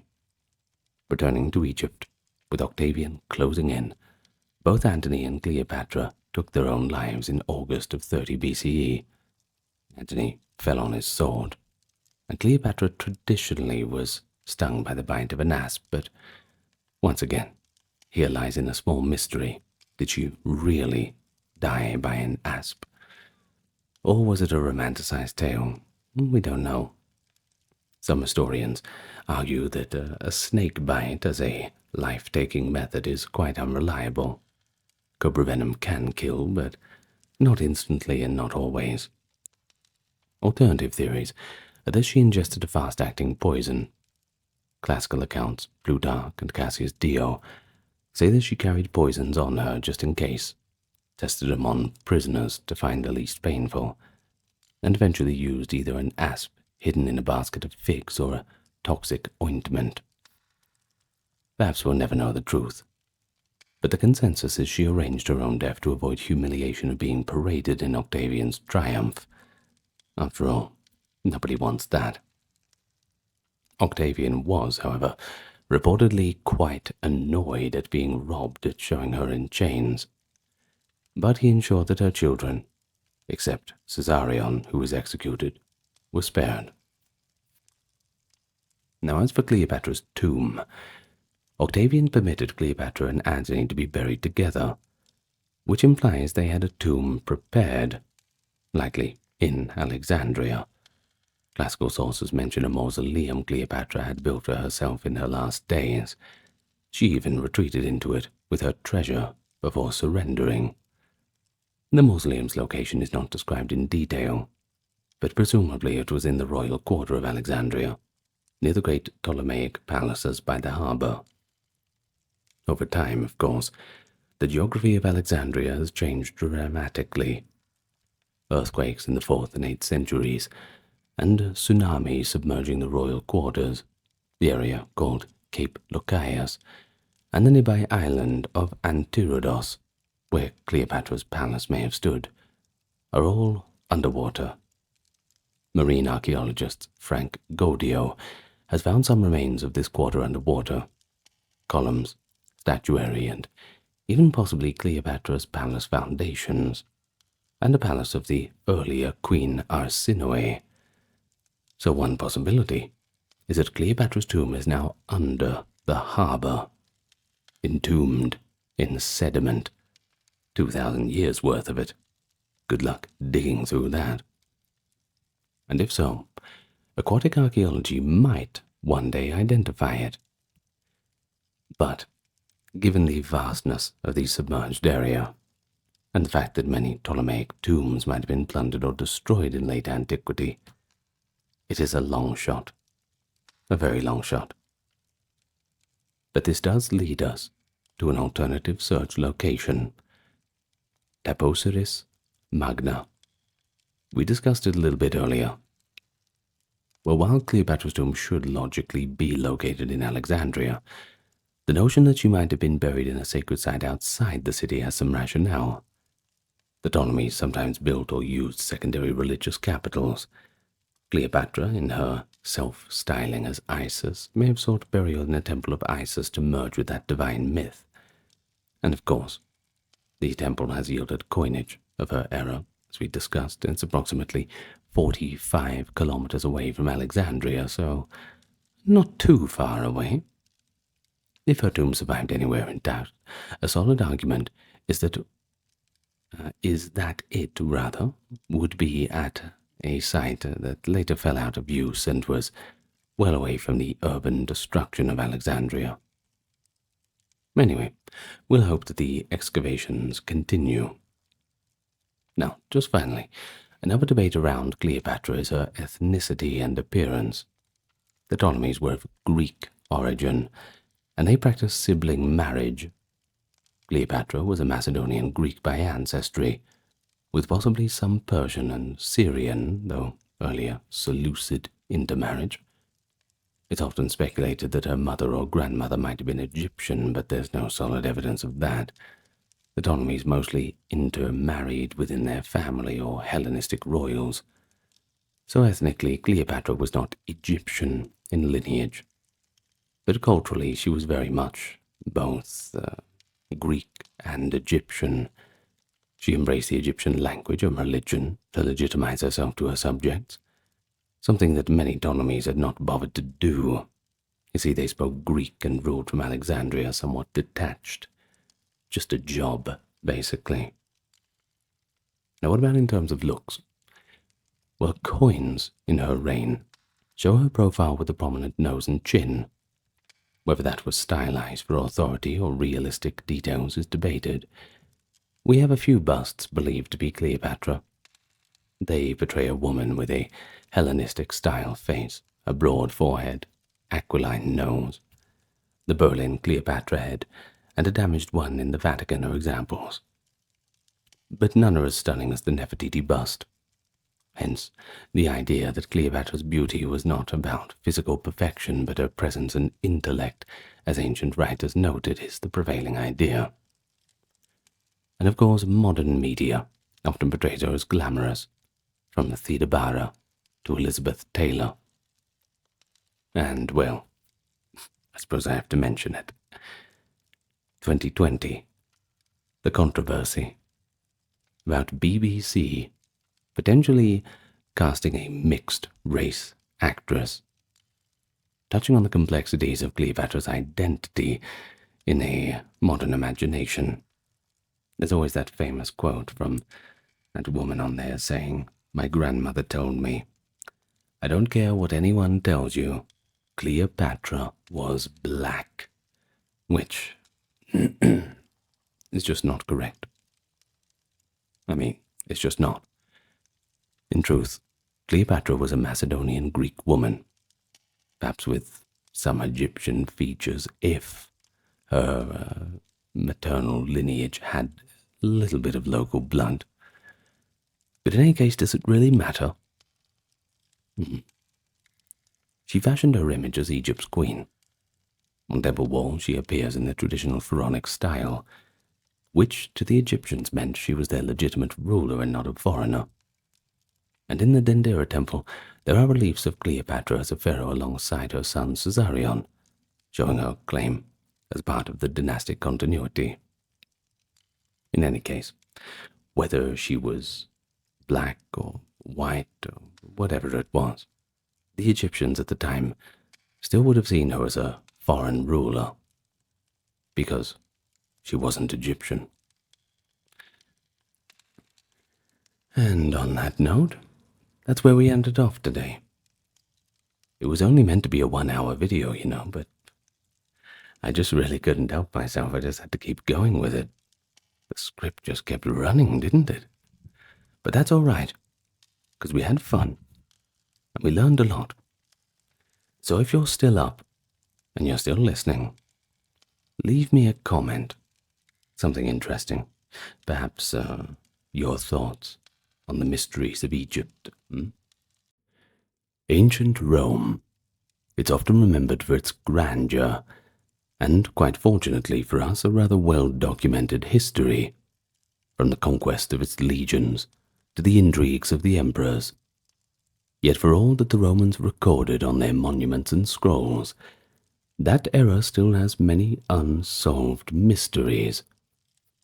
These are puzzles that tantalize both the historian and casual observer alike. Just among a few of them, we have questions like, who or what really caused the Great Fire? How could one of Rome's legendary founding figures vanish without a trace? How does an entire legion simply disappear? And where are the tombs of the famous figures who defied Rome, and what secrets are buried with them? Such questions remind us that even in an empire of great record keepers, some truth simply slips through the cracks of time. And so today, we're going to look at a few of the mysteries of ancient Rome, and with the evidence that we have, we're going to try and shed some light on them. Of course, we will take a look at some of the more fringe theories too, but all within a historical context. And so, with that being said, and before we begin, allow me to welcome you to the channel. If you are a newcomer here, I invite you to hit the subscribe button if you feel inclined. And before we move on, a like and comment down there always greases the wheels of the algorithm and helps push out the video, and then more people can enjoy it. And speaking of enjoying it, you can enjoy it completely uninterrupted. Same with all the other videos on this channel, and that's because there's no ads throughout the length of it.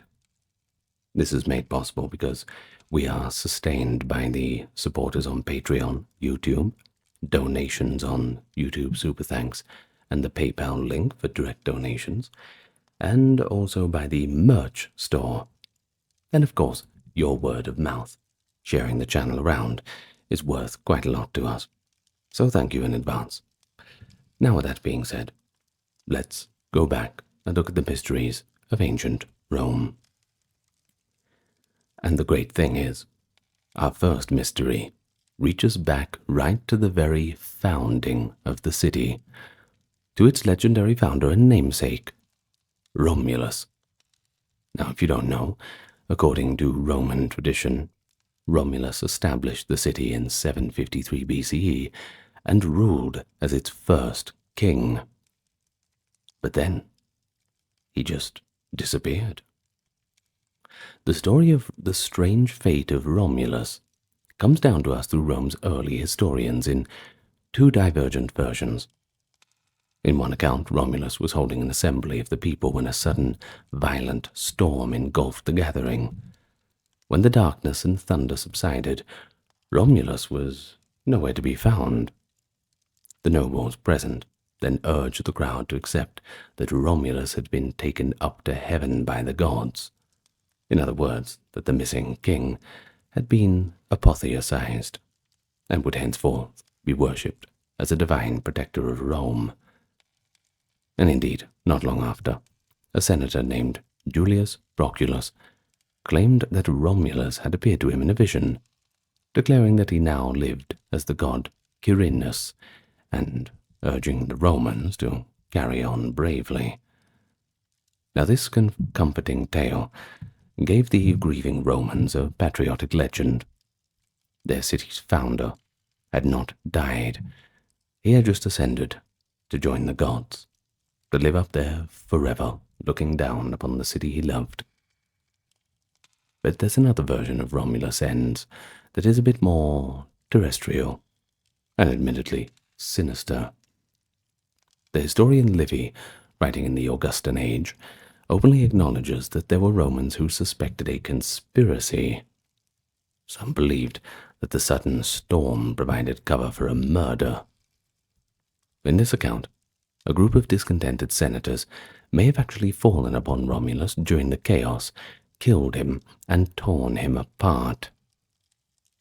Well, according to the later Greek historian Plutarch, there was a rumor that each senator smuggled a piece of Romulus's dismembered corpse out of the forum under their robe, thus hiding the evidence of regicide. Although, well, one surface-level observation is, you would hope they weren't wearing their white togas. A little hard to smuggle a fresh, bleeding body underneath them out of the forum. But in any case, it's a ghastly image. The founder of Rome cut to pieces by those who supposedly served him. I suppose the beginning of the traditions of the Praetorian Guard, I suppose. But the fact that such an accusation existed at all, and had enough traction for writers to record it, shows how uncertain Romans were themselves about the truth of Romulus's disappearance. Livy, in his History of Rome, admits that there is no generally accepted tradition about Romulus's death beyond the date on the calendar. Clearly, even in antiquity, people found the official tale of divine ascension a little bit too convenient. So what really happened to Romulus? Was his end a natural death, later cloaked in myth, a political assassination, or truly a miraculous disappearance? We have only later accounts, written centuries after the fact, that preserve the ambiguity rather than resolve it. The legend of Romulus's vanishing acts almost as symbolic as a template for Roman history, a mixture of fact and myth-making. On the one hand, the tale provided a noble origin story, a founder taken by the gods, mirroring how heroes in the Greek and Roman lore vanished mysteriously when their earthly task was done. But on the other hand, the skeptical whispers of murder hinted real political tensions in early Rome, a reminder that even Rome's birth was not without its controversy. In any case, the mystery of Romulus's fate remains unsolved, because it sits at a hazy boundary between legend and history. We are left to wonder, if one peered through the lightning and rain on that fateful day, would one have seen an empty spot where a king stood, or the bloody dagger of an ambitious, traitorous senator? Unfortunately, the truth is lost to time, but at least we've got these two narratives, and those ensured Rome's first mystery endures to intrigue us thousands of years later. Well, the next little mystery, and it's perhaps one of the most infamous unsolved mysteries, and that is the Great Fire of Rome in 64 CE. Now, this blaze broke out in July of 64, raged for over a week, and destroyed a huge portion of the city. And almost immediately, Questions flared up as much as the flames did. Was the fire an accident?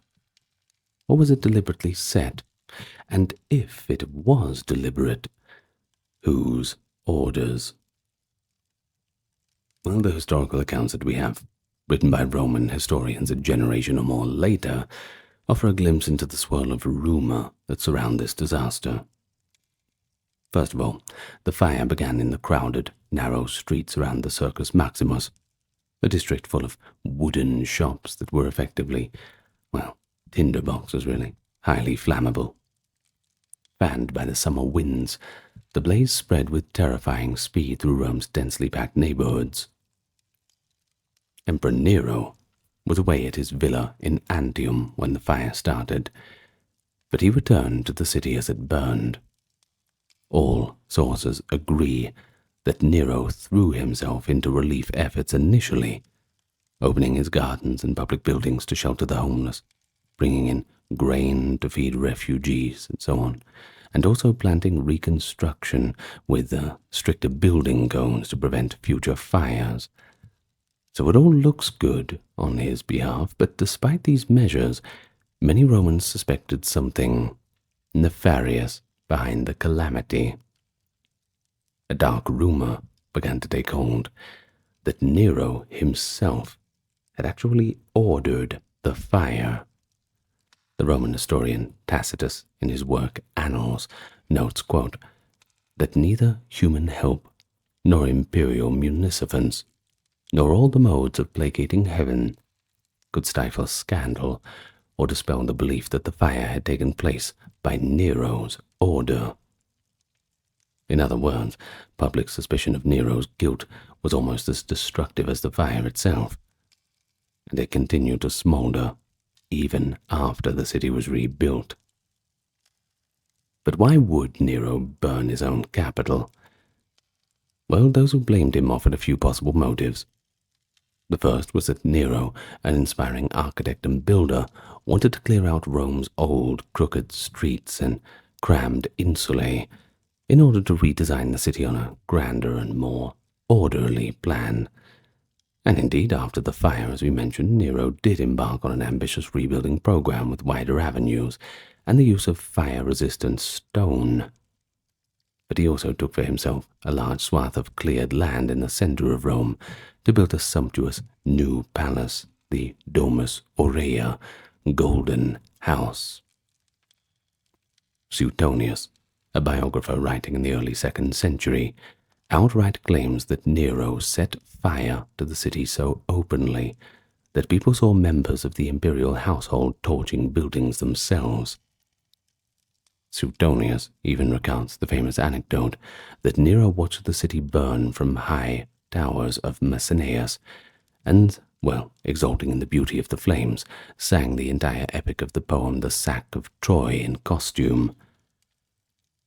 Well, this is the origin of that legend that Nero played the fiddle while Rome burned, though he had a lyre, not the fiddle, of course, and our sources differ on whether this performance actually occurred.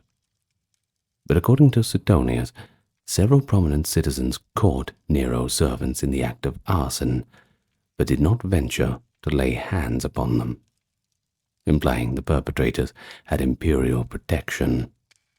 Now, this betrayal leaves very little doubt that, at least in Suetonius's view, that Nero was culpable, driven by aesthetic zeal or sheer perversity to destroy Rome and start anew.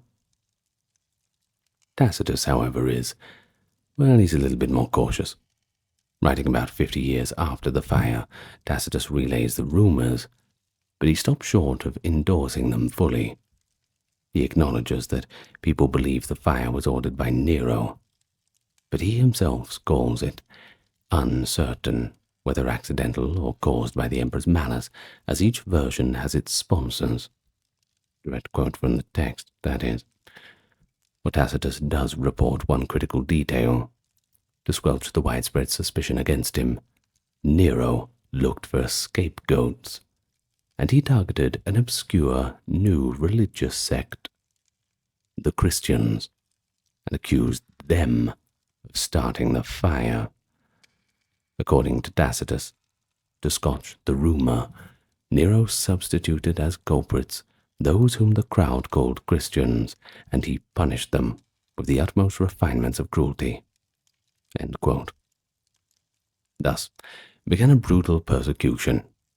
Christians were thrown to wild beasts or burned alive at night as human torches in Nero's gardens, punishments so grotesque that even Roman onlookers felt pity and sensed that it was an unjust sacrifice to the ferocity of a single man.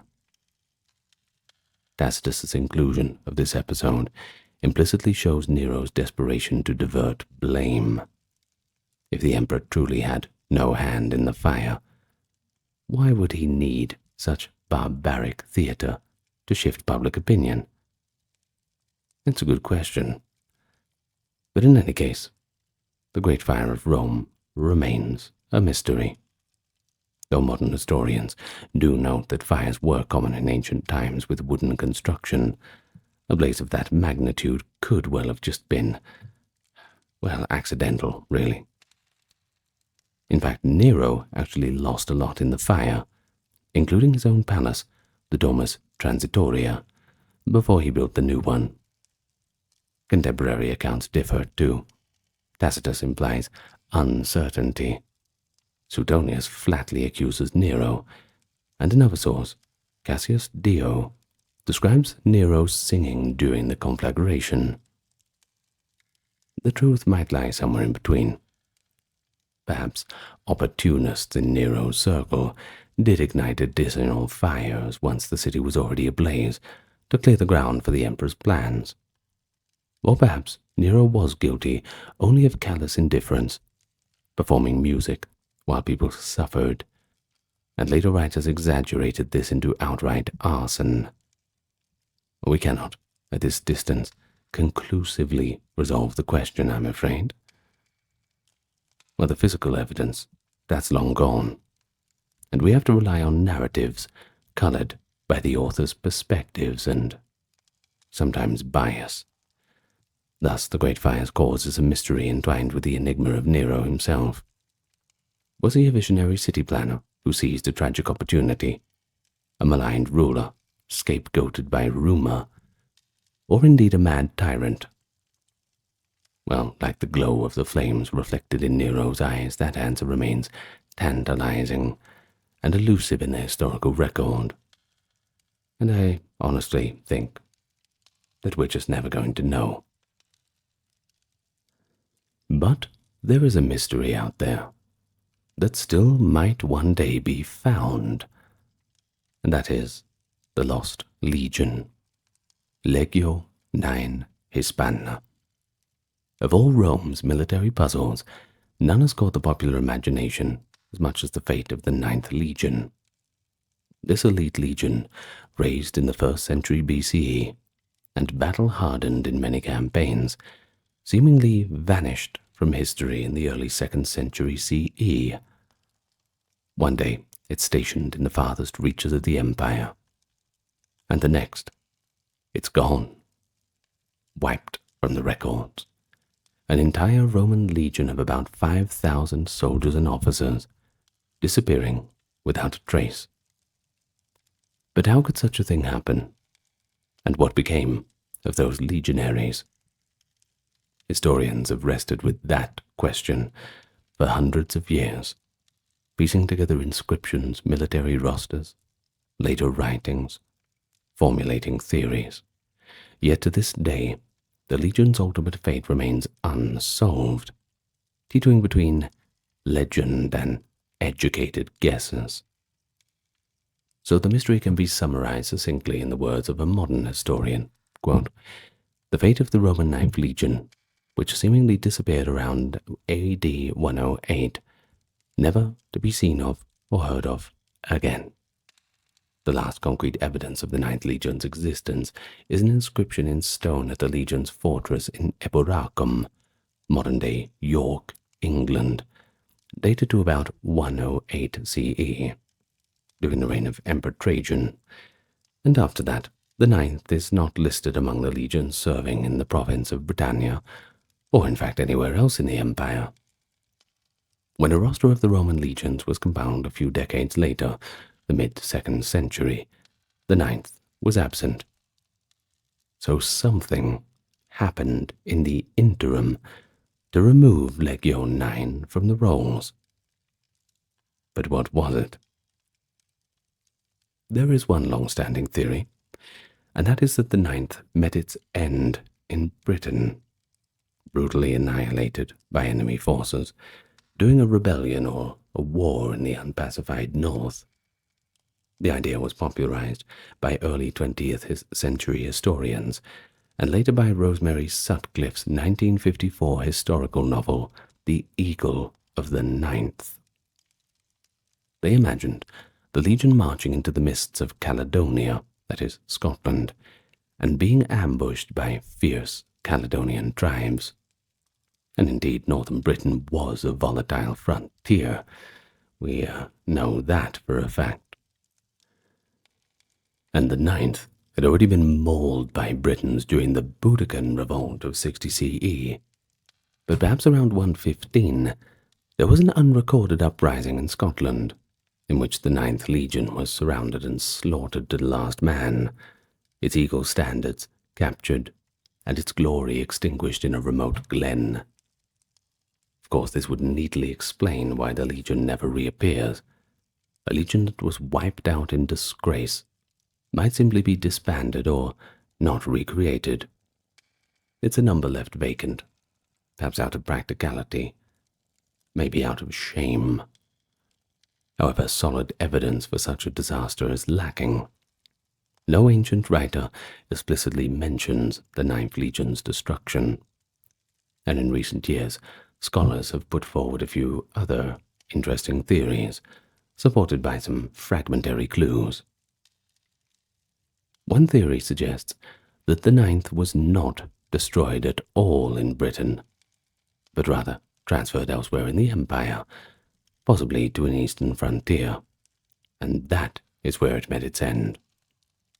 An intriguing piece of evidence was the discovery of roof tiles and bricks stamped with the mark of the Legion 9 at Nijmegen in the Netherlands, suggesting part of the Legion was in that region after 108.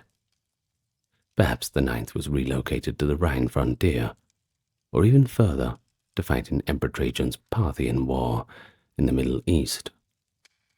One proposal even holds that the Legion participated in those eastern campaigns and suffered such heavy losses in the wars against Parthia in Mesopotamia that it disbanded and never reconstituted. Another related idea is that the 9th could have been sent to suppress the Jewish Bar Kokhba revolt in Judea in 132 to 135 and been destroyed there, since that revolt was extremely violent and required massive forces to be put down. But no clear record of the 9th appears there either. There are even more exotic theories. At one point, the discovery of hundreds of decapitated skulls in a London archaeological site, Walbrook Stream, led to speculation that these could be the slain remains of the 9th Legion, executed in the capital of Britannia after a mutiny or for some crime. This theory suggests internal discipline, that perhaps the 9th rebelled or mutinied and was punished by Rome itself, the legionaries beheaded as traitors. Well, that's a grim scenario, isn't it? Fratricidal Roman justice. But then again, direct evidence tying these skulls to the 9th Legion is tenuous. It's not like they were putting marks on the skulls. Would have been nice if they had have given us that courtesy. And most of these skulls could likely belong to victims of Boudicca's revolt or other conflicts. We just don't know. But as of now, the leading hypothesis favored by some modern experts is that the 9th did indeed perish in Britain, perhaps in an undocumented war in the north around 117 to 19, early in Hadrian's reign. The theory goes that an ill-fated campaign beyond Rome's established borders ended in a devastating ambush. The wipeout was so complete that Rome quietly struck the ninth from its records and reinforced Britain with a new legion, that is, Legion 6 Victrix, which is known to have arrived in York by 122. While supporting this, we know Hadrian himself visited Britain around 122, and soon after built Hadrian's Wall, perhaps a response to military troubles in the north, the kind that might have claimed an entire legion. But still, skeptics point out the lack of archaeological debris. No mass graves or large battle remains in Scotland definitively linked to the ninth. At least not yet. There is a bit of evidence for the legion being out of Britain by 108 as well, such as those Nijmegen finds, implying that the ninth may have left Britain rather than died there. But, once again, nothing conclusive as of yet. Thus, the disappearance of the Ninth Legion Hispana remains a historical Rorschach test, I suppose. Different historians see different things, different shapes in the sparse evidence. It's all up to one's interpretation. And of course, since we don't know yet, interpretations are certainly welcome. Maybe you have your own theory. I don't know. Was it a Caledonian massacre? Or was it an Eastern slaughter?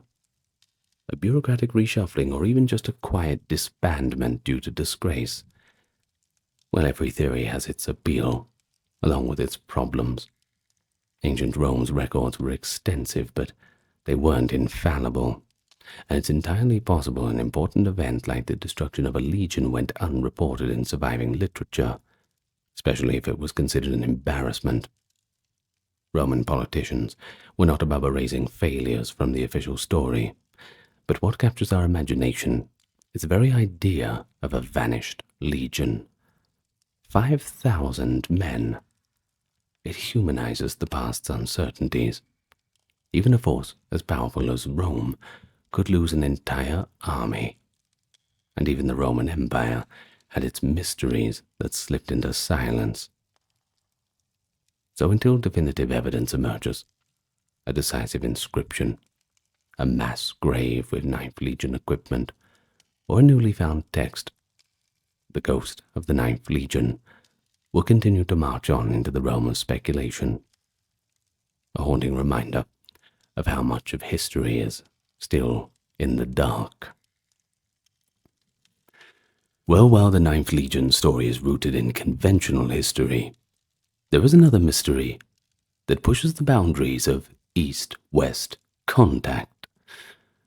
Could a lost band of Roman legionaries have journeyed all the way to ancient China?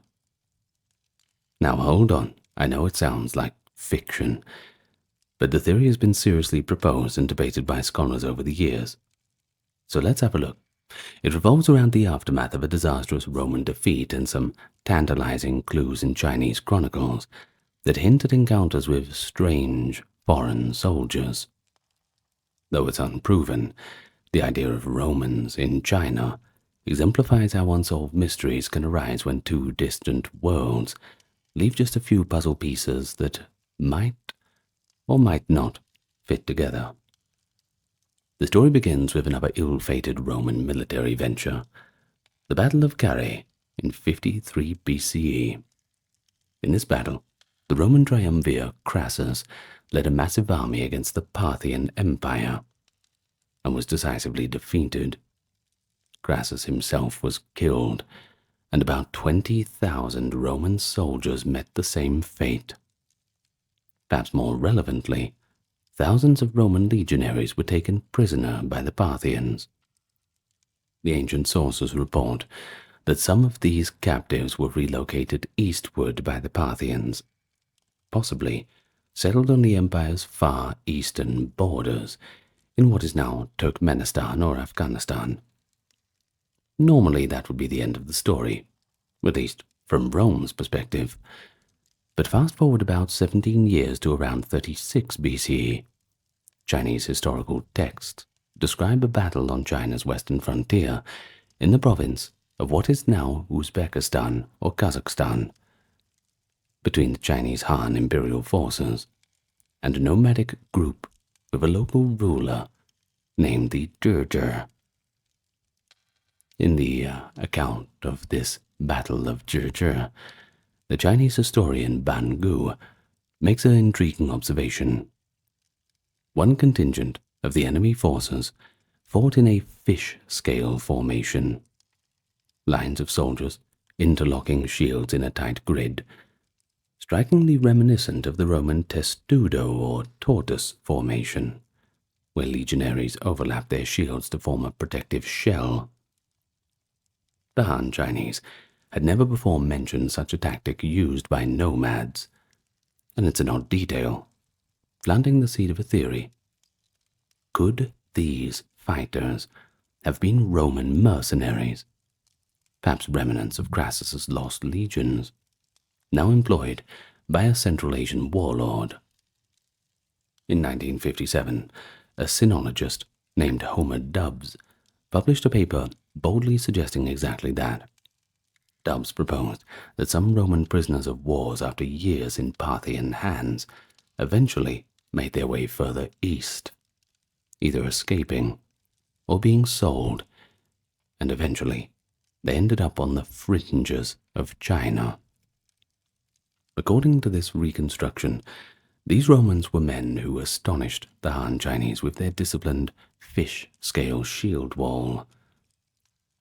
And after JSTOR's defeat, Dub speculated, the Chinese captured these foreign soldiers and resettled them in a remote frontier town called Lichen, in what is now Gansu province of northwestern China. And here's another detail. Chinese records do note that after the battle a group of prisoners, it says of unclear origin, were resettled by the Han authorities in a place called Lichen. Tubbs goes further, noting that the very name Lichen in Chinese sounds like Li Jian, which was the Chinese term for Rome, or rather, for the far west, possibly derived from Alexandria or Romans as known through intermediaries. So could it be that Lichen was essentially Rome town, founded by these ex-legionnaires? The hypothesis is, well, it's a little far-fetched, but it certainly fires up the imagination. For decades, researchers and enthusiasts look for evidence that Lichen's inhabitants might be of European descent. From unusual genetic traits among villagers, some had light hair or eyes, to archaeological remains that might hint at a Roman military presence, though none conclusively have. In any case, Chinese and Western historians alike were, and many still are, fascinated by the possibility of East-West contact well before the known formal exchanges of later centuries. The notion of Roman soldiers teaching the Han about tactics or blending into a Chinese community is an interesting one, symbolizing a kind of globalization of the ancient world. But what about the evidence? What supports or refutes this scenario? Well, on the supportive side, we have the curious Chinese description of the battle formation and the mention of resettled captives. We also know that the Parthians sometimes sold war captives as mercenaries, and Lichen's location is along the Silk Road, a plausible place where East and West could intersect. On the skeptical side, critics point out that fish-scale formation might have been a known tactic in Central Asia independently and not necessarily a Roman import. Also, DNA analysis of residents in the Lichen area conducted in recent years did not find clear evidence of European ancestry beyond the normal background levels that one might expect from Silk Road mixing. In fact, a 2020 study debunked the idea that Lichen villagers were particularly Roman in their genetics.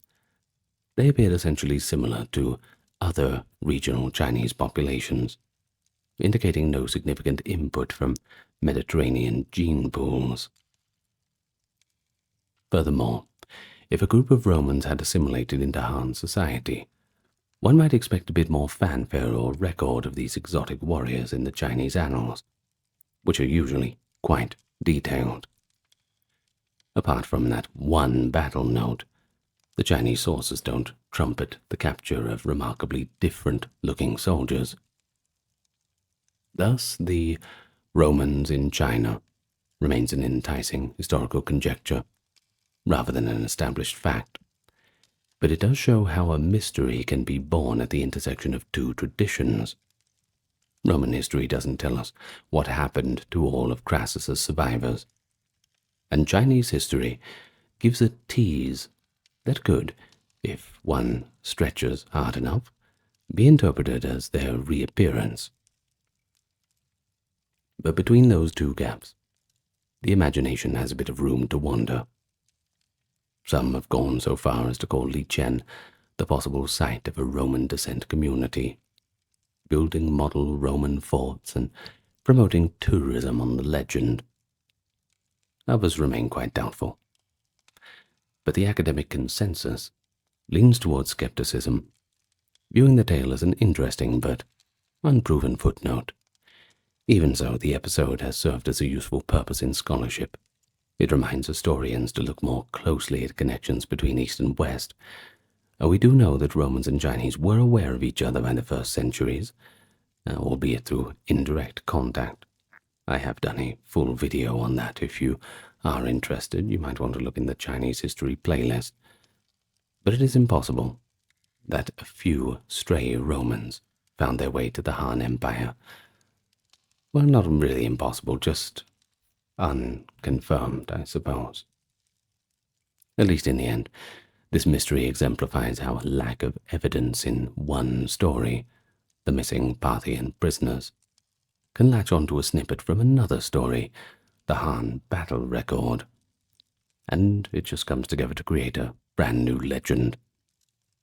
Until some decisive clue is unearthed, say Roman artifacts in a Chinese archaeological dig from the right time period, or a text explicitly naming those captives as men from Da Qin, the Chinese word for the Roman world, by the way, the Roman-China connection will remain speculative. Of course, the ancient world was vast, full of migrations and different encounters, many unrecorded, and sometimes these what-ifs exist at the margins of what we know in historical context. So the lost legionaries of Carrhae possibly wandering to China is such what-if, an unsolved historical riddle, right at the fringes of two great empires' stories. And if anything, it urges us to imagine the ancient world's interconnectedness, even so far away. Now, not all Roman mysteries are about battles and legions. Some are actually intensely personal. The fates of prominent individuals, or more specifically, the final resting places of their bodies. There's a few mysteries in that realm. Two of the most famous examples involve women who were formidable adversaries to Rome. First, we have Queen Cleopatra VII of Egypt, and Queen Boudica of the Iceni in Britannia. Both women died in the shadow of Roman power, and in both cases, the location of their tombs has eluded discovery to this day. Add to them the curious case of Spartacus, the gladiator-turned-rebel, whose body disappeared on a battlefield, and we have a trio of unsolved puzzles concerning lost figures of the ancient world, a queen and a couple of rebels. Each story is different, though, one shrouded in royal secrecy, one in the aftermath of rebellion, another in the chaos of war, yet all speak to something ephemeral of the nature of historical evidence. A famous figure can slip into oblivion when their mortal remains come into question. Now, Cleopatra, she needs very little introduction. The last active pharaoh of Egypt, lover of Julius Caesar, monkey branching over to Mark Antony, and a cunning stateswoman who tried to preserve Egypt's independence amid the rise of the eagle from Rome. After her defeat alongside Mark Antony by Octavian, that is the future Emperor Augustus, by the way, at the Battle of Actium and the subsequent capture of Alexandria in 30 BCE, Cleopatra chose to die rather than be paraded as a captive in Rome. According to the old sources, she took her own life, famously, though perhaps apocryphally, by the bite of an asp snake. The aftermath of her death is where the mystery begins. Plutarch recounts that Octavian, Augustus, after his victory, allowed Cleopatra to be buried with Mark Antony, her lover, in splendid and regal fashion. He gave orders about their bodies being placed together in her ancestral tomb. Suetonius, another historian, wrote similarly that Augustus, quote, allowed them both the honor of burial, and in the same tomb giving orders that the mausoleum which they had begun should be finished. These accounts make it clear that Cleopatra and Antony were interred in a mausoleum in Alexandria, and this was likely a fine tomb that Cleopatra had started building for herself very long before her death and the fall of her kingdom, which, well, she didn't see that coming. In any case, for the Romans of the time, this was the end of the story. Cleopatra was dead and buried, and Egypt was conquered. But it's not the end of the story for us. It is rather the beginning of a great archaeological mystery. Where is that tomb now? Over the centuries, the mausoleum's location has been lost. Alexandria itself suffered numerous natural disasters, earthquakes and tsunamis in late antiquity, and parts of the Ptolemaic royal quarter sank beneath the harbor. Despite extensive searches by archaeologists, including high-profile efforts in recent years in and around Alexandria, Cleopatra's tomb is yet to be found. It's not through lack of trying, of course. Every so often a headline emerges claiming the tomb's discovery is imminent, often focusing on a site called Taposiris Magna, which is outside of Alexandria, where an Egyptian Dominican team has been excavating tunnels and graves that might have links to the royal couple. Yet, to date, the pair remain undiscovered. If and when Cleopatra's tomb is found, it would be a find of astonishing historical importance, potentially yielding not just the Queen's mummy if it was preserved, but artifacts and writings from her reign. But until then, she rests as one of antiquity's most alluring phantoms. We know that she had a grand burial. We just don't know where it is. Moving from Egypt to Britain, we encounter Boudica, the warrior queen who led one of the most violent uprisings against Roman rule. In 60 to 61 CE, Boudica spearheaded a coalition of Britannic tribes that nearly expelled the Romans from Britain completely. Her forces famously burned Roman Londinium and Camalodunum, and then moved on to Verulamium, Now that's London, Colchester, and St. Albans, respectively. She burned these three to the ground and slaughtered thousands of Roman colonists. Bad day to be a Roman, that's for sure. Eventually, the Roman governor Suetonius Paulus regrouped and defeated Boudica's host in a decisive battle. Location still uncertain, but somewhere along Watling Street in the English Midlands. Boudica's fate after a defeat is recorded, but is not consistent. Here we have two classical sources, giving different endings. Tacitus, the Roman historian, who chronicled the revolt in his Annals, states succinctly that Boudica ended her days by poison. In other words, facing capture, she took matters into her own hands, a detail that would align with the brave and defiant image that she has began to embody. Well, Tacitus does not elaborate further on her burial, but Cassius Dio, writing quite a bit later, offers a variant. He says that Boudica fell ill shortly after the battle, possibly from shock or stress, and that she was then given a lavish burial by her people.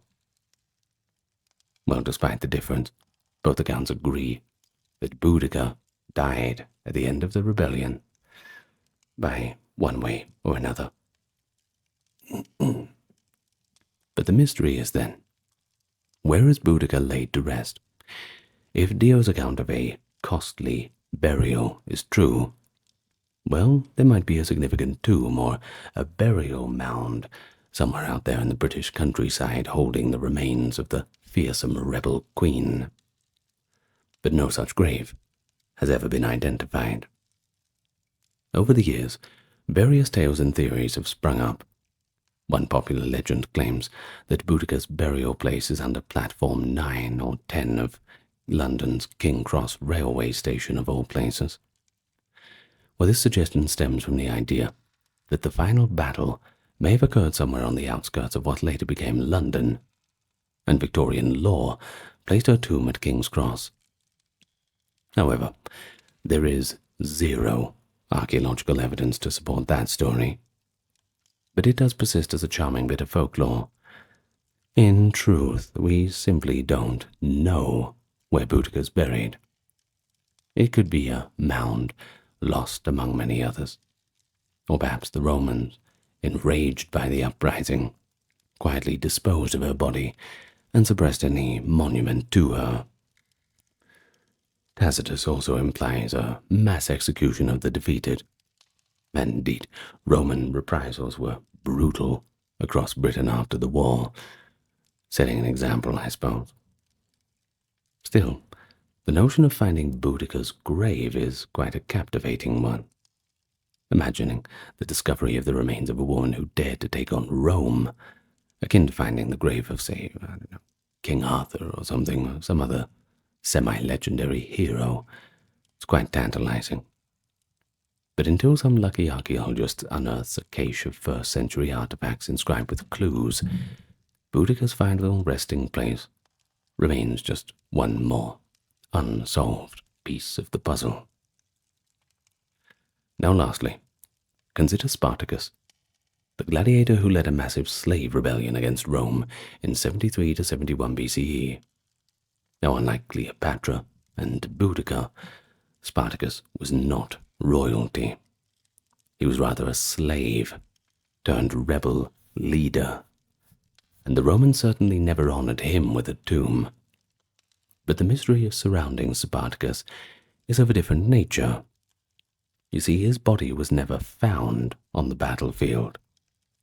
After 2 years of astonishing successes against Roman armies, Spartacus's slave army was finally cornered and defeated in southern Italy by the legions of Crassus. In the final battle, Spartacus is said to have fought bravely, sustaining a wound to his thigh, and he ultimately fell in the thick of combat. The Roman historians Appian and Plutarch both note that despite an extensive search among the tens of thousands slain, the victors never found the corpse of Spartacus. It was as if the earth itself swallowed him up amid the carnage. Well, of course, Spartacus surely did die in that battle. Had he escaped, Rome would have been hunting for him. Most likely his body was just one of the many mutilated in the fray, indistinguishable in death from his comrades. Yet the absence of a known grave for Spartacus adds a final touch of legend to the story. The man who nearly shook the Republic to its knees leaves no physical trace. The only memory of his rebellion was written in the old annals. Roman authorities crucified 6,000 captured rebels along the Appian Way as a grim warning after the war. But Spartacus himself was not among those identified. In a way, This denied Rome the satisfaction of putting his head on a pike, or otherwise making a spectacle of his demise.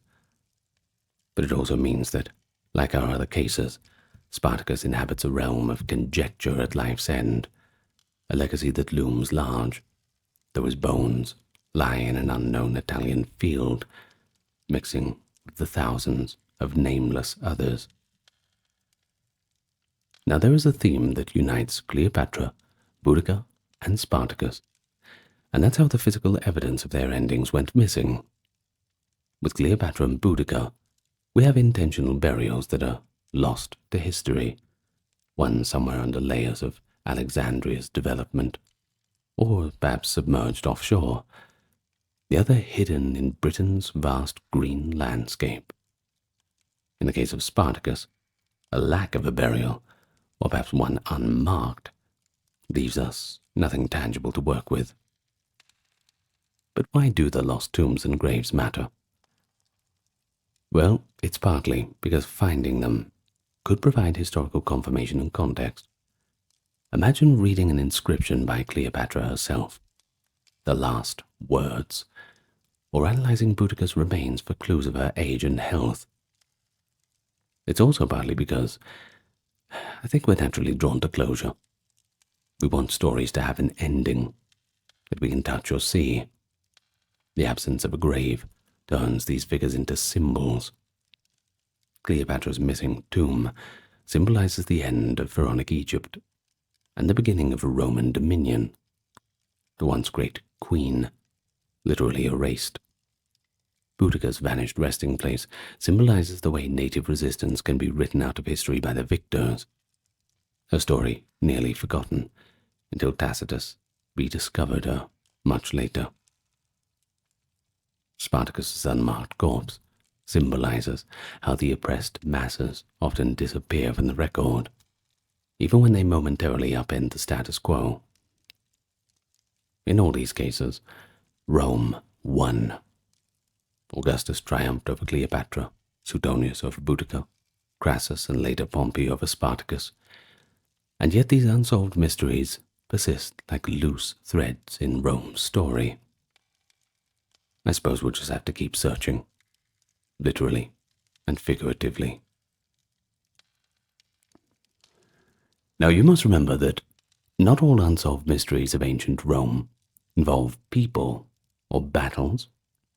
Some even reside in the realm of objects or just cultural practices. The Romans left behind perplexing artifacts and allusions to secret rites that continue to confuse historians and archaeologists, that's for sure. And two examples stand out as especially intriguing. The Roman dodecahedrons, strange 12-sided bronze objects found scattered across the former empire, and the shadowy Mithraic mysteries, a secretive cult of the god Mithras, whose inner workings were never recorded by its initiates. Now these represent a different kind of mystery, not one of different missing pieces of history, but more of interpreting evidence whose purpose or meaning remains quite elusive. They've left us a few physical clues, but not a solid explanation. Now, across various parts of northern Europe, Gaul, Germania, Britain, archaeologists have unearthed over 100 small hollow objects cast in bronze, dating roughly from the 2nd to the 4th century CE. They are the dodecahedrons, geometric solids with 12 flat faces. Each face is a pentagon with a circular hole in the middle, and usually little knobs or bosses at the vertices. These objects range in size too. Some are as small as a golf ball, others as large as a grapefruit. But what's bewildering is that no ancient writer mentions them at all. We have these artifacts in hand, many in excellent condition, yet not a single classical text describes or even alludes to a 12-holed bronze gadget. So without written guidance, we're left guessing of the function of these dodecahedrons. And yes, they have spawning a veritable cottage industry of hypotheses over the years. Were they candlesticks? The holes, good old candles, maybe? Fishing net weights, surveying instruments, gauge tools for determining the optimal sowing date for winter grain? Or were they perhaps used in a child's game as a fancy dice or for holders of flowers? The possibilities really are endless. Yet most of these practical theories run into a bit of a problem. For instance, if they were candle holders or lampstands, why were they not mentioned in any inventory or depicted in any Roman art? And why did they vary so much in size? If they were measurement devices, say to calibrate water pipes or army standard measures, why are they found only in certain areas, and none in Italy proper, interestingly, and not standardized in shape? Not to mention, many show no significant wear that one would expect from utilitarian use. There is one leading hypothesis that leans towards a ritual or religious purpose. Perhaps the dodecahedrons were sacred objects used in mystery cults or magic. Their very inscrutability might indicate they weren't for everyday use, but for special and secret occasions. Some have been found at the Gallo-Roman temple sites, leading to credence of a religious function. The fact they don't appear in text could mean they were associated with localized cult practices that weren't widely advertised, or were kept deliberately esoteric. A clue supporting this: the Gallo-Roman Museum in Belgium once hypothesized that dodecahedrons might have been used in magical rituals, maybe as holders for threads or divination devices. The timing of their disappearance is also notable. Most dodecahedrons date to the late Empire. As Christianity spread and the Empire eventually banned pagan practices, objects of witchcraft or heterodox worship might have been hidden or discarded, leaving us with only the mysterious artifacts themselves. I suppose it's also conceivable the secret of the dodecahedron died with the last Roman who used one. Until someone finds a dodecahedron with an explanatory inscription, which is probably wishful thinking, I must admit, well, there's very little we can know, and the object will just continue to vex the curious researcher. Well, the Romans, structured as they were, still had room for enigma in their material culture. The existence of one of archaeology's great enigmas, as one researcher put it, shows how an artifact can survive intact, while its story gets lost. Well, equally elusive are certain religious practices, like what we mentioned, the cult of Mithras. Now, Mithraism was a mystery religion, popular among soldiers and merchants in the Roman Empire, especially in the 1st through 3rd century CE. Devotees worshipped the god Mithras, adapted from a Persian deity, in underground temples known as Mithraea, many of which have actually been excavated across the empire, from Rome city to far-off frontier forts. Archaeologists have uncovered richly decorated Mithraic sanctuaries, complete with altars and the iconic imagery of Mithras slaughtering a cosmic bull. We know the cult was secretive and initiatory. Followers progressed through grades, with names like Raven, Lion, Persian, etc., and their ceremonies were closed to outsiders. Early Christian writers, who saw Mithraism as a dangerous rival, allude to some of its rites, claiming, for instance, that the initiates reenacted or symbolically consumed blood, possibly of the bull, or underwent trials by fire or water. But the Mithraists themselves left no scripture or clear liturgy behind. Their teachings and rituals were sworn to secrecy, and they died out without a written trace when the cult was suppressed in the late 4th century. And that means that till today, despite having many physical remnants of Mithraic worship, that is, the statues, altars, and temple layouts, we just can't fully decipher what the ritual meaning was. So what exactly did the cult believe about Mithras slaying the bull? Was it an astrological allegory? What did initiates do in their ceremonies in those dark, candlelit caves? We see banqueting benches, so a communal sacred meal was probably involved. Can't have a party without food, after all.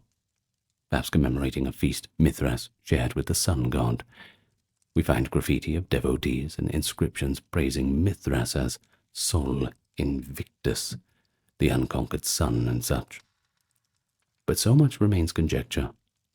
The absence of a Mithraic holy book or direct testimony from a worshipper leaves scholars piecing together clues like detectives. Every interpretation, astrological, philosophical, or even political, has its proponents. Yet none of them, not one, can be confirmed completely. So Mithraism stands as an unsolved religious mystery within Roman culture, running parallel to early Christianity in time and space, yet in contrast to Christianity, which left behind abundant writings, Mithraism is silent, save for its evocative art. We are left to read the symbols without a key. That enigma has made Mithraic studies a lively field, where theories abound, but consensus is elusive. Well, other cultural puzzles could be mentioned. For instance, the Sibylline books of Rome, collections of oracular prophecies that were kept secret and consulted by the Senate in crisis. They were eventually destroyed, however, so we don't know exactly what they contained beyond fragments and references. Or the identity of Rome's secret name. Indeed, authors hint that Rome had a hidden secret name used in religious rites and kept confidential to protect the city's divine patronage. Some speculated it was Amor, Roma spelled backwards, or perhaps Valentia. But nobody knows for sure, another closely guarded state secret, and if somebody did run their mouth off, the sources imply dire consequences. Well, the fact that even in a well-documented society some knowledge was intentionally kept hidden, well, it succeeded in remaining itself so intriguing. Perhaps it's for the best. These unsolved cultural mysteries, they allow us to exercise historical imagination carefully, to acknowledge the limits of our own knowledge, and to feel a kind of kinship with the curiosity that ancient people themselves must have felt. One can imagine a Roman child picking up a strange dodecahedron and asking a parent what it's for, perhaps even then getting a speculative answer, unless the parent was an initiate in the know. Or perhaps a non-member standing outside a Mithraic cave hearing muffled chants and wondering what is going on in there, in that darkness. Perhaps they wouldn't let them in. In some ways, we stand in that same position. We're peering in from the outside, trying to illuminate a dark corner of the Roman world that we are not invited to. We only have a flicker of inference. Every new find can either bring clarity or just turn everything we know on its head. The hunt for answers continues, but so does the appreciation of the unknown as an integral part of studying antiquity. And who knows, maybe the mystery not being solved makes it all the more interesting. After all, sometimes the answers that we get in history tend to be a lot more mundane and boring than what our imaginations can conjure up. So what do you think about the mysteries of Rome? We certainly had a good time here together today. I certainly did. I enjoy these kinds of videos. And do remember that when we're talking about things like these mysteries, the things we haven't quite worked out, don't think that you're not qualified to offer your own sort of opinion about what things might be. After all, there were people who used to believe that Troy didn't exist, the whole thing was made up, and then they discovered Troy. There were all sorts of things that were set in stone until some new discovery was made. And then once more, like I said, things get completely turned upside down. Archaeology is always moving history along. Among the ancient civilizations of the world, Greece is one of those who left us with quite a bit of written records. And this is a good thing. We know quite a lot about ancient Greece, but the great thing is, there's so much more left to find out. They're famed for their rich history, cultural achievements. One just needs to take a walk through modern-day Athens. You can see it's still standing. But among all of those ruins lie mysteries that have perplexed people for centuries. From the secret religious rites, the undeciphered scripts, and those lost treasures, there's many a facet of this distant past that still remains quite shrouded in mystery.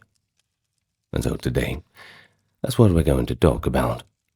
The unsolved mysteries of ancient Greece. We've already done Rome and Egypt, so why not continue on? Well, each mystery is kind of a glimpse into the gaps in our knowledge, puzzles and things like that archaeologists and scholars continue to investigate, and of course, we must keep an open mind with some of the theories. Not everything is set in stone yet, and while we'll try and avoid the more outlandish theories, we will try to explain everything on equal footing, as who knows what evidence we're going to dig out of the ground next. So let me welcome you to the channel first. If you're a newcomer here, I invite you to hit the subscribe button, and if you're coming back, well, good to see you again. Also, you get no ads throughout the breadth of this video, all uninterrupted, which is pretty good. This is all due to us being supported by the Patreon, YouTube members, the merch store, the few little ancient Greek goodies on there, and also the occasional donation. That is through the Super Thanks and the PayPal link. If you're interested in any of those links, well, you can find them in the pinned comment or in the video and channel description. Now, with all that being said, let's get on to the video for today. The unsolved mysteries of ancient Greece. Well, I suppose we should start from the most enigmatic of the mysteries, that is of the Delphic Oracle. Now, I've spoken about this in more detail in the Oracle of Delphi video, and just in general the other oracles of Greece, because it wasn't just the Delphic Oracle, but we're going to give a little bit more credence to the, I suppose, the more theoretical parts of things in this video, since this is the mysteries video. It's perhaps one of the most mystifying institutions in all of ancient Greece. You see, for thousands of years, Greeks from all walks of life, as from farmers to soldiers all the way up to emperors, traveled to the sacred site on Mount Parnassus to consult the god Apollo's prophetess. This prophetess, of course, was called the Pythia. Now, the Pythia would sit atop a tripod in the temple's inner chamber and enter a kind of trance-like state before delivering Apollo's pronouncements. We know this from the ancient writer Plutarch, who himself actually served as a priest at Delphi. The oracle never gave simple answers. Instead, she spoke in riddles and allegories with hidden meanings and ambiguities. Of course, this leaves the petitioner to interpret the true message. It's a classic example. We get it from Herodotus, the prophecy given to King Croesus of Lydia. The oracle declared that if Croesus attacked the Persian Empire, he would, quote, destroy a great empire. Well, of course, you can take that for what you will, and Croesus, of course, perhaps with a little confirmation bias, went to war quite encouraged, only to find out that the empire that was going to be destroyed was his own. Cryptic answers, of course, often only understood in hindsight. It's very, well, it sounds like something out of a Greek tragedy, doesn't it? In any case, it contributed to the Delphic oracle's reputation and enduring mystery. In any case, the ancient observers, they grappled with how the Pythia reached these prophecies, and everyone had their own theories on that. Plutarch noted the presence of a sweet-smelling pneuma, that is, a vapor rising from a chasm in the temple floor, and that suggests that Apollo's inspiration might literally be in the air. While some modern scholars once doubted this story as legend, geological studies at Delphi have uncovered fissures in the earth and residues of gases like ethylene, that is a sweet-scented gas. Problem is, the ethylene can induce trance and euphoria, so you best be careful with that. These findings certainly lend credence to the idea that the Pythia's ecstatic state might have actually been triggered by natural fumes seeping from the underground. However, despite the scientific insights coming along once again to ruin all the mystery and fun, I'm afraid, much still remains quite unsolved. You see, we still do not know exactly what combination of substances the oracle inhaled. Various proposals range from the aforementioned ethylene to carbon dioxide and methane. And we also don't know the precise mechanism by which the temple priests managed the oracle's sessions. So did the Pythia babble incoherently under the influence of the vapors, with attending priests then translating her utterances into an elegant poetic verse? Ancient accounts certainly seem to suggest as much. They describe the Pythia raving, while priests transcribed the words into hexameter verse. But once again, the details are pretty scarce on that one. The Delphic oracle, thus, remains quite an enigma at the intersection of science and religion. But it is fascinating, though. It fascinates historians and scientists alike. An ancient practice where divine inspiration might have had a very earthly explanation. Yet until we uncover more evidence, the full secret of how the Oracle of Delphi delivered her prophecies continues to get away from us. And it reminds us that even in a well-documented culture like Greece, some phenomena were kept mysterious quite deliberately. And of course, we can't go past the mysteries of ancient Greece without the mysteries of ancient Greece. And what I mean by this, of course, is the Eleusinian mysteries. Literally given us the word, to be honest. It was a mystery so well kept that it just seeped into our modern vocabulary. These were basically secret initiation ceremonies held in honor of the goddess Demeter and Persephone at Eleusis, a town that's quite close to Athens. For nearly 2,000 years, initiates from across the Greek world and later the Roman world, and perhaps other places, participated in these yearly rites, which promised spiritual benefits, possibly including a hope for a better fate after death. Yet what exactly transpired during the ceremonies, that is still an unsolved puzzle, because the participants were sworn to absolute secrecy. To reveal the sacred proceedings was a capital offense under Athenian law, and remarkably, this vow of silence was largely kept. As a result, us modern observers have to piece together clues from a couple archaeological remains here, a few fragmentary sources there, but we know full well that the most important things were never written down. I know, it's a shame. But there's still a little bit to be gleaned, I suppose. What do we know about it?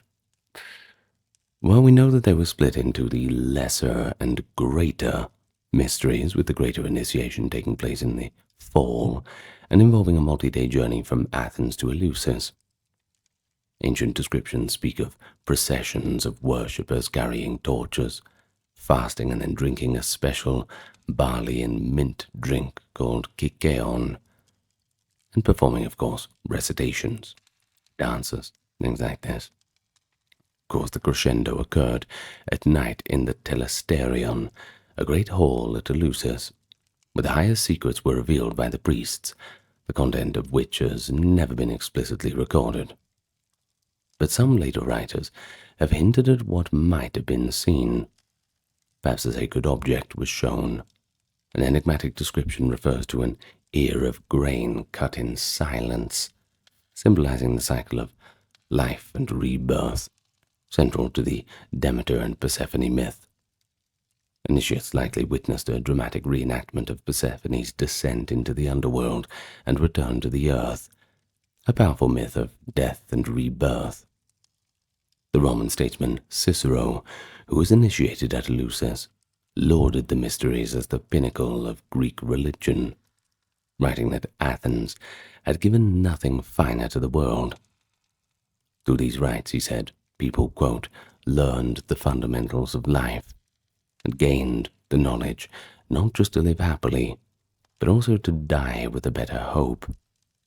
Of course, this suggests that initiates would have somehow experienced some kind of profound spiritual reassurance. Well, there's a few clues for you, and maybe you've got an image in your mind of what's going on. I suppose everyone's going to imagine it differently. But despite all these clues, the precise sequence of events and the ultimate revelation remains unknown.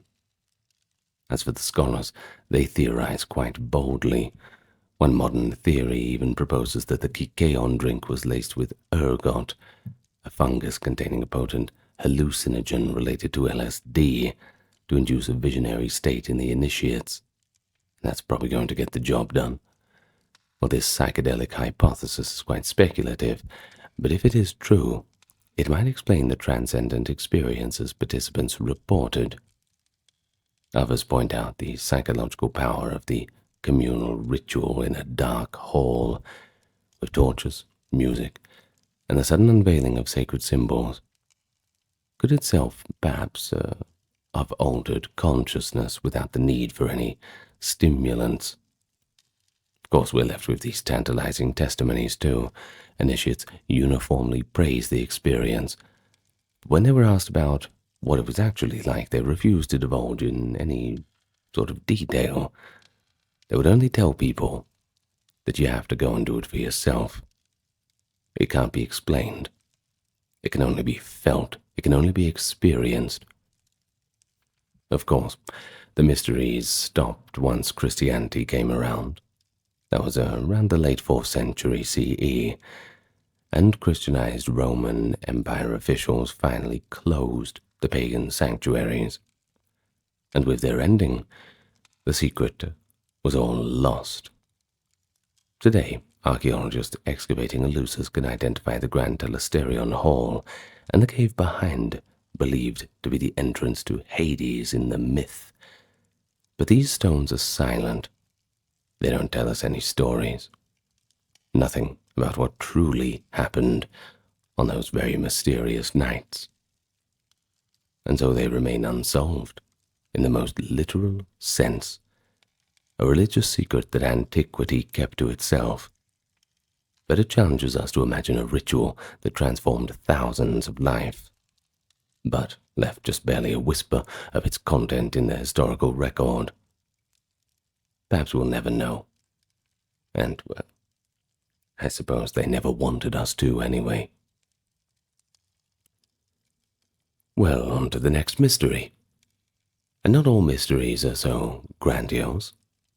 Some come from the scribes, And while classical Greek literature has come down to us in quite a bit of abundance, there are writings from the ancient world that stubbornly resist our efforts of translation.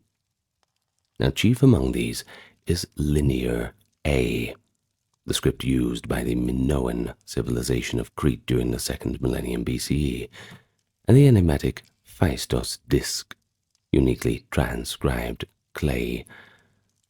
Well, these represent mysteries of language and communication, messages from ancient Crete that still remain untranslated to this very day. Now let's talk about the Minoans for a while. They flourished on Crete in the Bronze Age, so we're going back quite a while. Around 2000 to 1400 BCE, they erected palaces and developed an advanced society. In fact, you could even say they were contemporaneous with ancient Egypt and Babylonia. They left behind numerous clay tablets and inscriptions in a writing system that we have dubbed Linear A, so named by archaeologist Arthur Evans, by the way, who discovered it, because the characters are arranged in lines, so linear. In any case, Linear A's symbols are elegantly abstract, and they clearly represent some syllabic writing system, but the language it encodes is unknown. All attempts to decipher Linear A have been inconclusive, largely because we lack a bilingual text, or a large enough corpus to crack its patterns. But what frustrates scholars is that Linear A's immediate successor, Linear B, has been deciphered. And guess what? It turned out to encode an earlier form of Greek used by the Mycenaean civilization on the mainland and Crete after about 1450. The decipherment of Linear B in the 1950s by Michael Ventris was a triumph of linguistic detective work, up there with the Rosetta Stone and cuneiform, revealing inventories and records of the Mycenaean palaces. Yet Linear B was quite obviously adapted from Linear A, and the two scripts share many signs. Now this raises the question, why can we read Linear B, but not Linear A? There's an answer, and that answer lies in the underlying language. You see, Linear B encodes Greek, which scholars could eventually recognize. Linear A appears to encode a non-Greek language, and that is presumably the native Minoan tongue. And we've just got no other examples. A language isolate. Thus, even though we can sound out some Linear A texts phonetically, those sounds don't correspond to any known language. Until a lucky find, perhaps a Minoan inscription, accompanied with a translation in Akkadian or Egyptian, for instance, provides a key, Linear A likely will remain an undeciphered mystery. We pretty much have to find something akin to a Rosetta Stone, this kind of thing. So for now, we can only guess at the content of the Minoan records.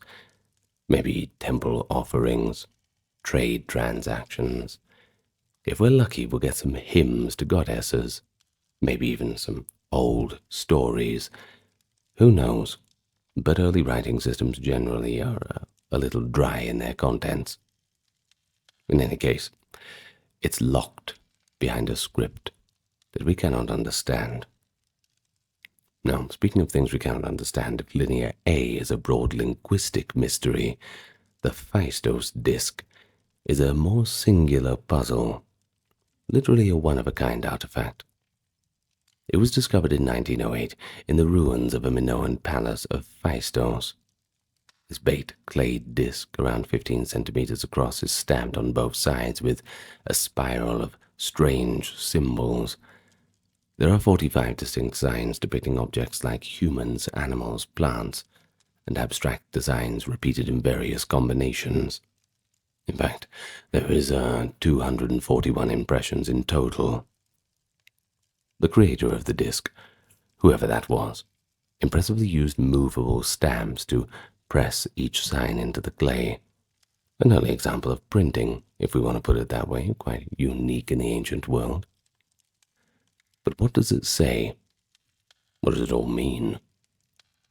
The symbols don't clearly match any other known script, though some resemble linear A or Egyptian hieroglyphs in a general sense. Others we have to do a little bit of stretching and imagination for. Scholars have proposed countless interpretations. Some believe the disc is a hymn or a prayer. Others think it's a kind of board game, a calendrical chart, maybe even a simple nursery rhyme. While decipherers have read it as everything from a dedicatory text to a tale of adventure. But there's no consensus whatsoever, and many theories rely on considerable imagination.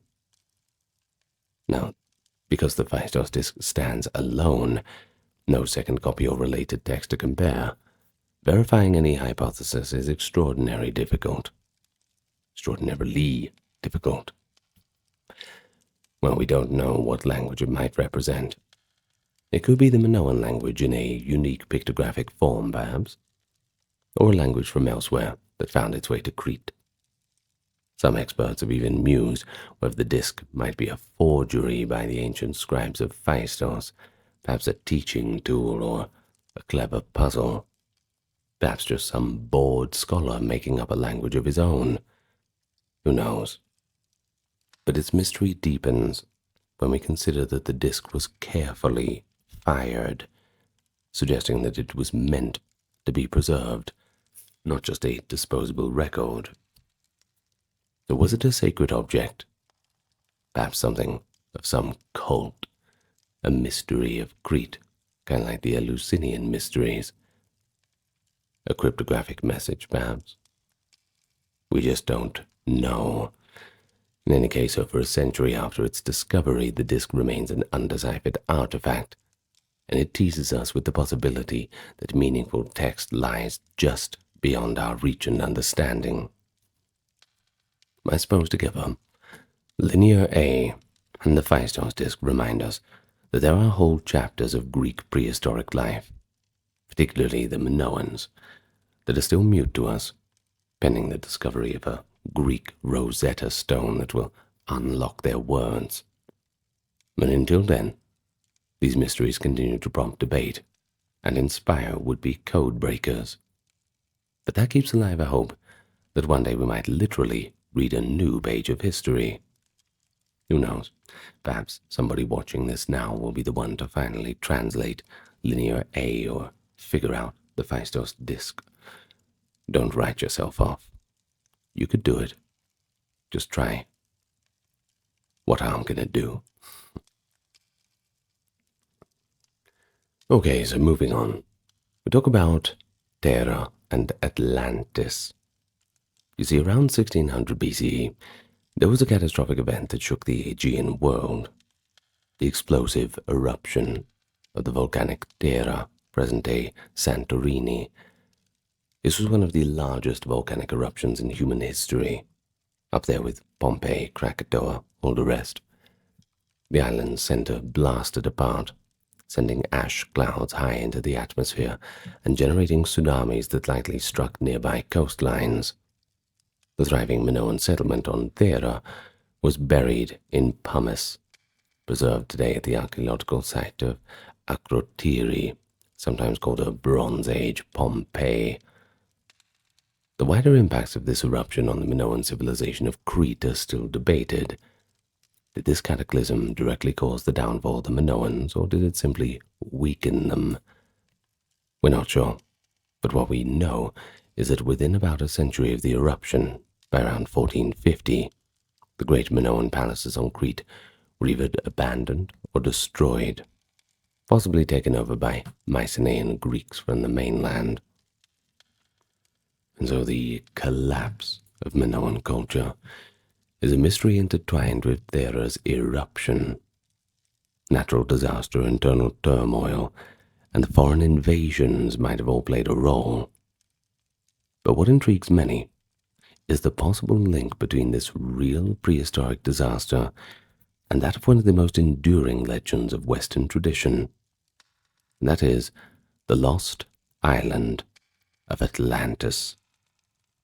You see, the story of Atlantis comes not from Bronze Age records, but from the Greek philosopher Plato, who wrote about it in two dialogues, Timaeus and Critias, around 360 BCE. According to Plato, Atlantis was the powerful island empire beyond the Pillars of Hercules. Now that is, i.e., beyond the Strait of Gibraltar, that in distance and antiquity had waged war on the known world. Now the gods weren't too happy about this. They punished Atlantis for its hubris by sending earthquakes and floods that sank the island beneath the sea in a single day and night.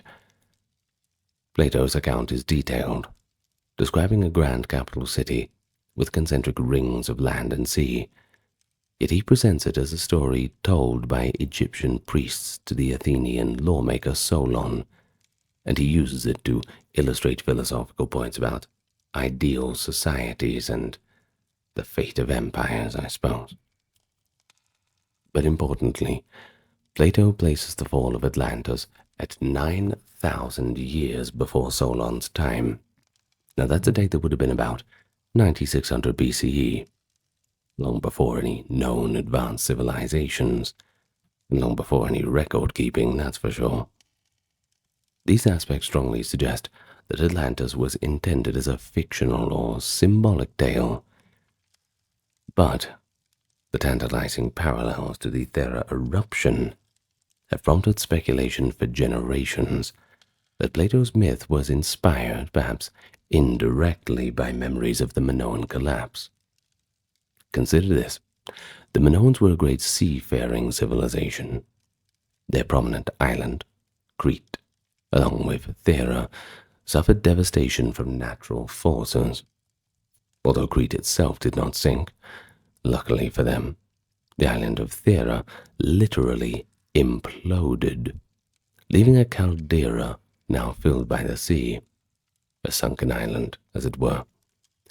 So it was not hard to imagine that centuries later, distant echoes of this Bronze Age cataclysm might have reached Egypt or Greece in the form of a legendary sunken kingdom tale.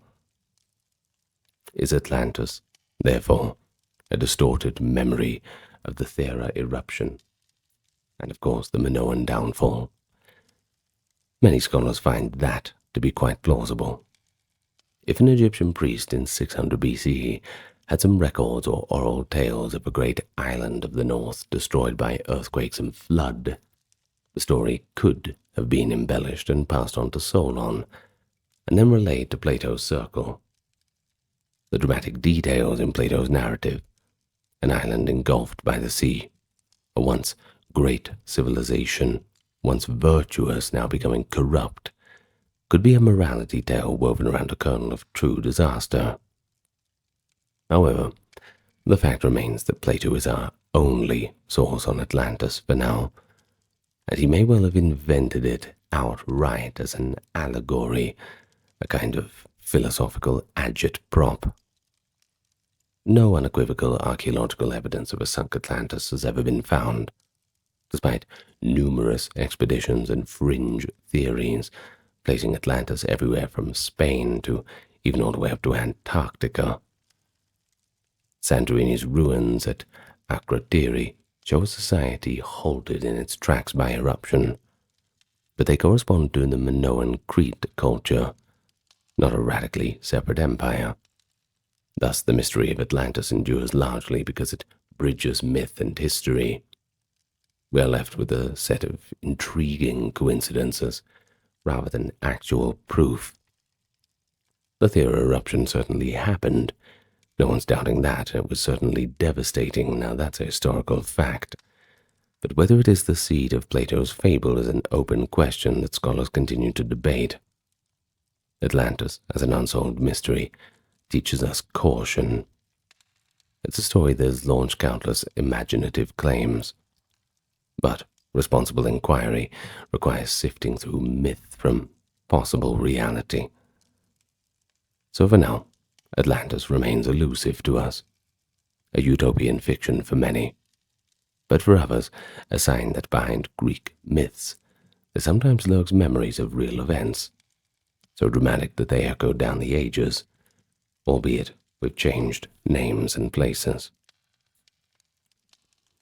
Now, not long after the time of the Thera eruption and the end of the Minoan dominance, another great upheaval struck the Aegean. Around 1200, the civilization of the Mycenaeans, that is the first Greeks, by the way, who built the palaces and left the written records in Linear B, fell into ruin. The imposing citadels at Mycenae, Pylos, Tiryns, and other sites were destroyed or abandoned. The art of writing was lost. Trade dwindled. A Greek dark age, lasting several centuries. Not a good time for anyone involved, that's for sure. But the question was of what caused the collapse of Mycenaean civilization, and that's one of the most enduring puzzles of ancient history, not just for Greece but for the entire Eastern Mediterranean. You see, it was part of the broader late Bronze Age collapse, period of widespread turmoil that also saw the end of the Hittite Empire in Anatolia, the sacking of cities in the Levant, and the decline of Egypt's power. It is as if around 1200 BCE, the civilized world just came crashing down. Why did it happen? Well, just in a general sense, there's a few contributing factors. First of all is invasions or the migration of outside peoples, such as the Sea peoples who were recorded as attacking Egypt and other regions around the time, or the influx of new Greek tribes, i.e. the Dorians, for example, moving southward. There's also natural disasters, like a cluster of earthquakes or prolonged droughts that led to famine and instability. And then there's the general internal social upheaval, such as peasant revolts, civil wars. The disruption of trade routes and economic systems didn't help either. The Bronze Age world was interconnected, with tin and copper for making bronze shipped over long distances. If these key trade networks collapsed due to war or other factors, the economic shock could destabilize the whole known world. Of course, evidence exists for all of these factors, and I've covered it in more detail in a more general Bronze Age collapse video if you look in the Bronze Age playlists. I also just did one about the Sea Peoples too about a month ago, if you're interested. But in terms of Greece, the layers of destruction and fire are evident at many archaeological sites around 1200. Weapons and fortifications found from that period indicate increased warfare.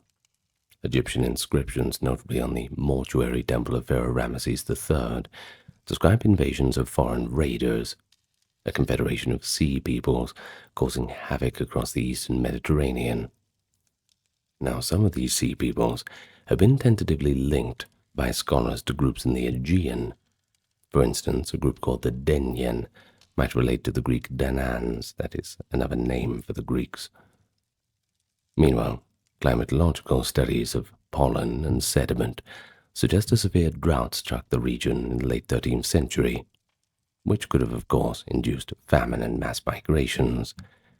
Of course, it's easy to see these calamities feeding off each other, crop failures leading to unrest and the movement of peoples, which in turn sparks wars, and it cuts off trade, topples cities, all the rest. Chaos usually snowballs like that. But the ancient Greeks themselves, looking back on what we now call the Greek Dark Age from around 1100 to 800 BCE, had their own explanation. The Dorian invasion, or the return of the Heraclidae. This legend held that a generation or two after the Trojan War, the descendants of the hero Heracles, that is Heraclidae, allied with the Dorian tribe, swept into southern Greece and reclaimed the lands of their ancestors, conquering the Mycenaean strongholds. Herodotus and Thucydides both mention these events in passing as a change that reshaped early Greece. Thucydides even provides a timeline saying that the Dorians came about 80 years after the fall of Troy. Now, for a long time, historians took this legend as a kernel of truth. Perhaps a real migration of Dorian Greek-speaking peoples came from the north, brought down the old Achaean kingdoms. However, more recent scholarship has been a little bit more skeptical. While there are signs of new pottery styles and iron weaponry emerging in post-1200 Greece, possibly indicating newcomers, it's unclear if this was an armed invasion, or rather a slower process of cultural change. However, the Dorian invasion's legend might have been a later construct to explain differences between dialects in classical Greece. That is, the Dorians versus the Ionian Greeks, rather than anything based in any real factual memory. To sum it up, the collapse of the Mycenaean civilization remains unsolved, as a precise event at least. But the outline we have is of a complex systems failure. The Mycenaeans' fall plunged Greece into a centuries-long era of smaller villages, waning population, and loss of arts like writing and large-scale building. It was only until 750 did the Greek society finally revive, with the adoption of the Phoenician alphabet and the rise of city-states. What happened in the interim was largely forgotten or mythologized by the Greeks of classical times. Modern archaeology and interdisciplinary research continue to piece together this dark puzzle, combining textual hints, ruins, and environmental data. But we still might never get a smoking gun for the late Bronze Age collapse in Greece. But as new evidence emerges, like signs of ancient drought or analysis of skeletons indicating warfare, we get closer to understanding the confluence of factors that ended Greece's golden age, or at least the first one. Now that's a sobering reminder too, that even advanced societies can prove fragile.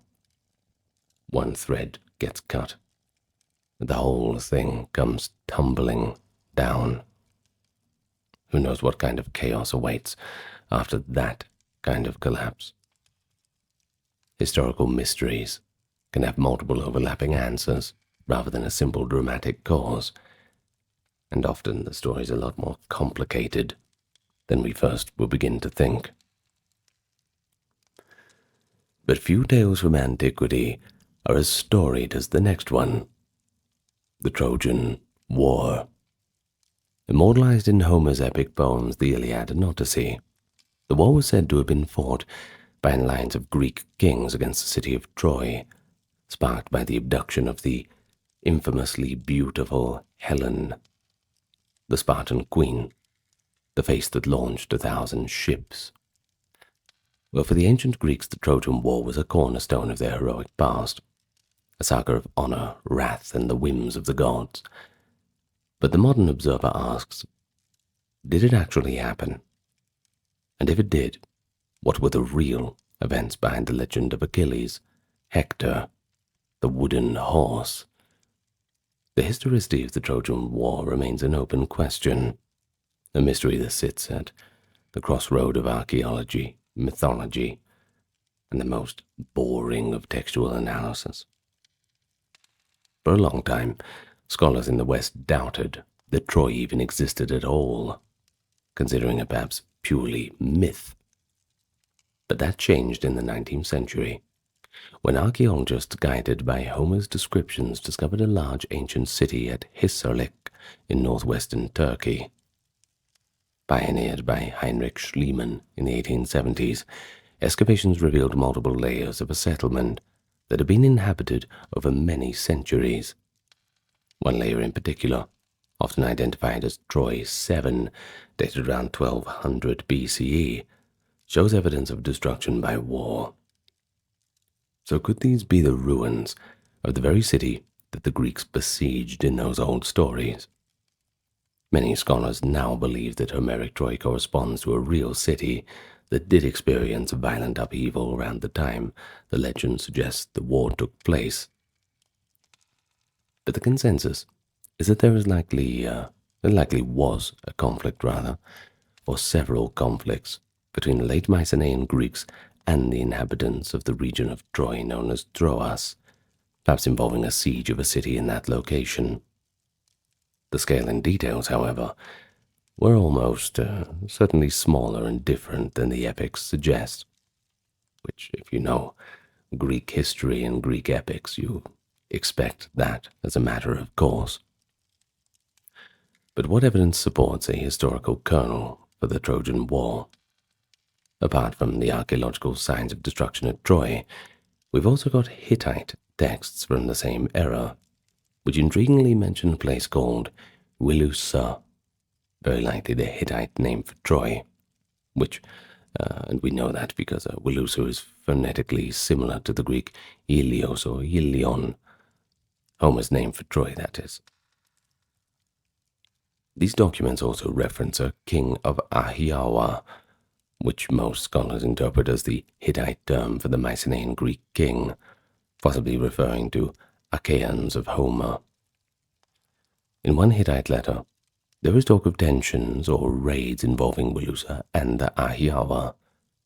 In another, a treaty is made with a ruler named Alexander of Wilusa, and intriguingly, if you caught it, Alexander is linguistically akin to Alexandros, which in Greek is the alternate name of Paris, the Trojan prince who took Helen.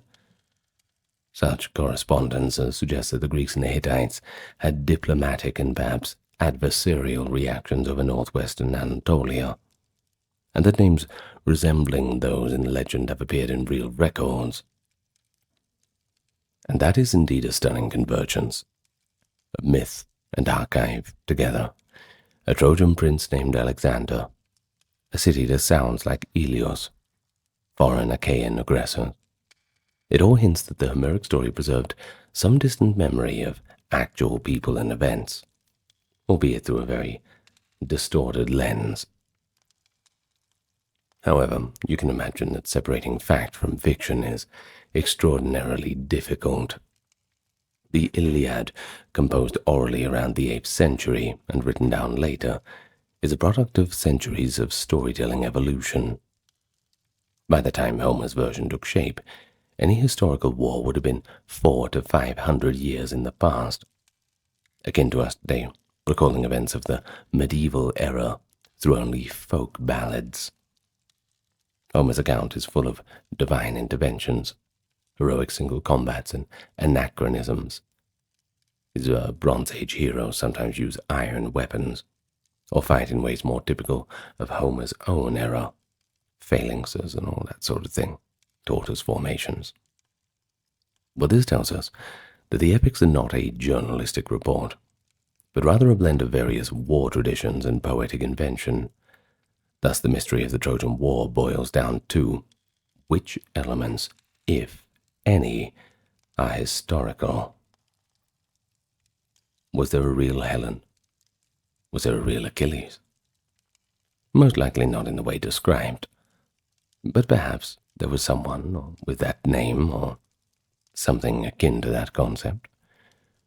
The figures seem to be archetypal, but there could have been a warlord in Greece who led a coalition against a rebellious city of Troy as part of the turbulent events of the late Bronze Age. The war might have been one episode within the larger collapse mentioned earlier, perhaps linked to movements of peoples or rivalries over trade routes or control of the Dardanelles Strait. Now, the unsolved part of this mystery is that the archaeological evidence, while supportive of a conflict, cannot confirm any of the narrative details, and the written records from that time, Hittite texts that is, are too scant to draw a full picture. For instance, we have no ancient Trojan account of the war, only the Greek side's later mythologized memory. It is conceivable that the memory of such a siege was handed down orally and amplified over generations into the epic cycle that we know. The Trojan horse, famously used to deceive and capture the city, is almost certainly a later myth. Archaeology can't confirm any giant wooden horses in the area, but who knows, perhaps we just haven't found it yet. Some have suggested that it might allegorize an earthquake. You see, Poseidon was the god of earthquakes, and also associated with horses, so a horse perhaps could be metaphorically Poseidon shaking the walls down, or perhaps a siege engine. They just called it a giant horse, who knows? Speculative interpretations of a poetic symbol, but it's worth engaging in a bit of speculation, I suppose, when we don't know the complete facts. In any case, the Trojan War's historicity remains partly in the realm of educated guesswork. Many historians take a middle ground. Troy was real and destroyed in the war, but the Trojan War as we know it is a fusion of various wars and mythic themes. Thus the war is neither pure fiction nor simple fact. It's a legendary narrative grown around a hardened core of truth. Unraveling that exact truth, that's an ongoing scholarly detective game. Each discovery, like the Hittite references or new finds at Troy, adds a piece to the puzzle that hasn't been solved entirely yet. In any case, the allure lies in its dual nature. It's both a cornerstone of Western literature and also a historical question mark. The Greeks themselves were divided on it. For example, Herodotus believed the war happened, though he relays a variant that Helen actually stayed in Egypt during the war, whereas some later philosophers thought that the epics were just complete allegories. In any case, today we have to rely on archaeology. Unfortunately, we can lean toward believing in a real conflict. But that debate is far from settled.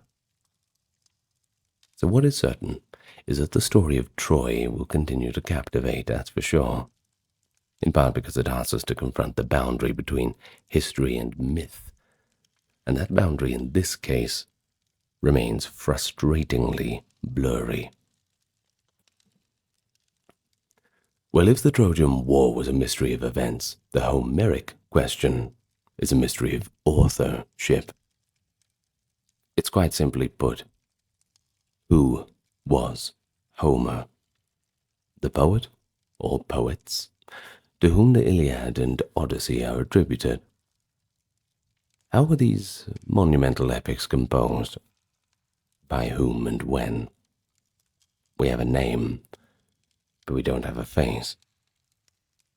This might seem like a more literary puzzle than a historical one, but it's deeply connected with the history of the early Greek culture and writing. Ancient tradition presents Homer as a single individual, a blind bard from Ionia, that is the coast of Anatolia, who lived sometime between the 12th and 8th centuries BCE, depending on which source one reads, of course. Various cities claim to be his birthplace, Chios and Smyrna among them. There were even fanciful biographies. One legend describes Homer as a wandering poet who was blind and begged for a living. Another as a schoolmaster who turned to poetry. The very name, Homer, might not have been a personal name originally. Some suggest it could mean hostage or blind in dialect, hinting at a symbolic label. But we simply have no contemporary record of a man named Homer. By the time we have historical authors referencing Homer, say Herodotus in the 5th century or Aristotle in the 4th, Homer had become a quasi-mythical figure, revered as a great ancestor of Greek literature. Herodotus guessed that Homer lived around 400 years before his own time, which would place Homer around 850. A pretty reasonable estimate, I suppose, but at the end of the day, still an educated guess at best. But the core of the Homeric question lies in the nature of the epics themselves. Linguistic and textual analysis has shown that the Iliad and the Odyssey likely originated in an oral tradition of epic poetry. Before writing was common, you see, professional bards called aodoi would recite long heroic tales from memory, often singing them to the accompaniment of a lyre. They employed a special poetic language, and many repeated formulaic phrases to aid in composition and memorization. In the early 20th century, Scholars demonstrated by studying living oral bards in the Balkans that such oral poets could spontaneously compose epic-length songs using formulas and themes. This research illuminated why Homer's texts have so much repeated lines and epithets, the hallmarks of oral composition. But it also suggested that the Homeric poems might have been shaped over generations by multiple poets, gradually growing and evolving until reaching the form that we have today. So if that is true, then who exactly wrote the Iliad and the Odyssey? The prevailing theory is that these epics were the product of a long oral tradition and were likely first written down in the 7th or 8th century BCE, when the Greeks finally adopted the alphabet. Possibly there was a gifted bard, whom we might perhaps call Homer, who performed a particularly authoritative version of these epics. And then that version, of course, being the most popular one, was decided upon and transcribed. Or perhaps the texts were compiled by scholars from the oral repertoire of several bards. There is even the possibility that Homer was not a single person at all, but rather just a stand-in name for a collective tradition of epic singers. Ancient scholars in Hellenistic times noted inconsistencies between Iliad and Odyssey works, and argued that the two might have had different authors. A minority view, but it shows the question is still very old. The Iliad is often considered more unified and archaic in style, whereas the Odyssey has a somewhat later feel and different focus. War versus homecoming. Could one person have composed both, perhaps at different ages? Yeah, it's possible. A genius poet could certainly have had a long career, but it's also possible that a school of poets was involved. Another layer of mystery comes from the so-called Homeridae, a clan or guild of rhapsodes in Chios in antiquity who claimed descent from Homer and acted as preservers of his poetry. Now their existence hints that the poems were transmitted and perhaps edited by generations of reciters. By the 6th century BC, the Athenian ruler Pisistratus is said to have commissioned a standard written edition of Homer's epics to use in festivals, implying that even before then there were variants in circulation. Now this editing might have fixed the text, but who provided the text in the first place? Possibly the Homeridae, or other oral sources. In any case, despite the centuries of scholarship, we cannot definitively say who Homer was. Many have concluded that asking for a single biographical Homer is the wrong approach. Instead, Homer symbolizes the poetic tradition that gave birth to the epics. And yet, the idea of a brilliant author refuses to die, because the Iliad and the Odyssey are such cohesive and artful works in their final forms. They have intricate plots, deep characterization, and that feels like the stamp of a single genius. It may be that an exceptionally talented poet at the end of the oral tradition wove together existing tales into grand narratives, imposing a unifying vision, and if so, that person's identity is now lost to time. Beyond the name Homer, scholars continue to analyze the language and structure of the epics for clues. For instance, noting that the Odyssey might reference events that occurred later than the Iliad, implying it could be a later composition. The subtleties fuel the ongoing debates about whether one mind or multiple shaped the epics. Well, away from literature now, but still within the realm of art, we have the lost fate of the statues of Phidias. Now, who was Phidias? Well, he was a sculptor in the golden age of classical Greece, and he created some of the wonders of the ancient world, the statue of Zeus at Olympia, and the Athena Parthenos in Athens. These masterpieces, both made around the 5th century BCE, were dazzling creations of gold and ivory. Well, he would do this over wooden frameworks. Don't think that the entire thing was solid gold. Still impressive, but hey. Well, they stood as symbols of Greek religious devotion and artistic genius. Yet despite their fame, neither statue survives today. They vanished in late antiquity under uncertain circumstances. The disappearance of these wonders is an unsolved historical question, illustrating how even great treasures can be lost without a clear record. Phidias's Zeus at Olympia was created around 435 BCE for the Temple of Zeus in Olympia, where the Olympic Games were held. According to ancient descriptions, especially a detailed account by Pausanias, a 2nd century CE travel writer, the statue depicted the king of the gods seated on an elaborate throne. It stood roughly 12 meters or 40 feet tall, so large that, as the saying went, if Zeus were to stand up, he would unroof the temple. The god's flesh was rendered in ivory plates, giving a lifelike paleness, while his robe and ornaments were of gleaming gold. In his hands he held a figure of Nike, that is, victory, and a scepter with an eagle, both symbolic. The throne was inlaid with ebony, ivory, and precious stones portraying mythical scenes. The overall effect left viewers awestruck. It was said that when Phidias was asked what inspired his Zeus, he cited lines of Homer describing Zeus's majesty, and then he made it visible. But the mystery lies at the end. The temple of Zeus at Olympia eventually fell into disuse with the rise of Christianity, and the Olympic Games were suppressed in the late 4th century too. One story holds that the great statue was destroyed by fire when the temple itself burned down in 408.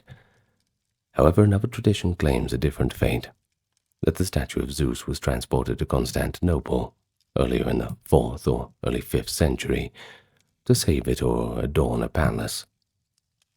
There it supposedly became part of a collection of pagan artworks owned by a wealthy official named Lausus.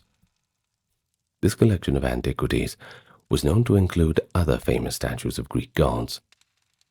But in 475, a terrible fire swept through Constantinople, gutting the palace of Lausus and presumably destroying the artworks within, possibly including the Zeus statue of Phidias. A Byzantine chronicler centuries later lamented the glory of the Greeks perishing in those flames. But we are left uncertain as to which version is true. Did Zeus burn in Olympia or Constantinople? No remnants of the statue have ever been identified. Only small clues, like coins or gems that bear the images of it. And Pausanias' description gives us a sense of its appearance.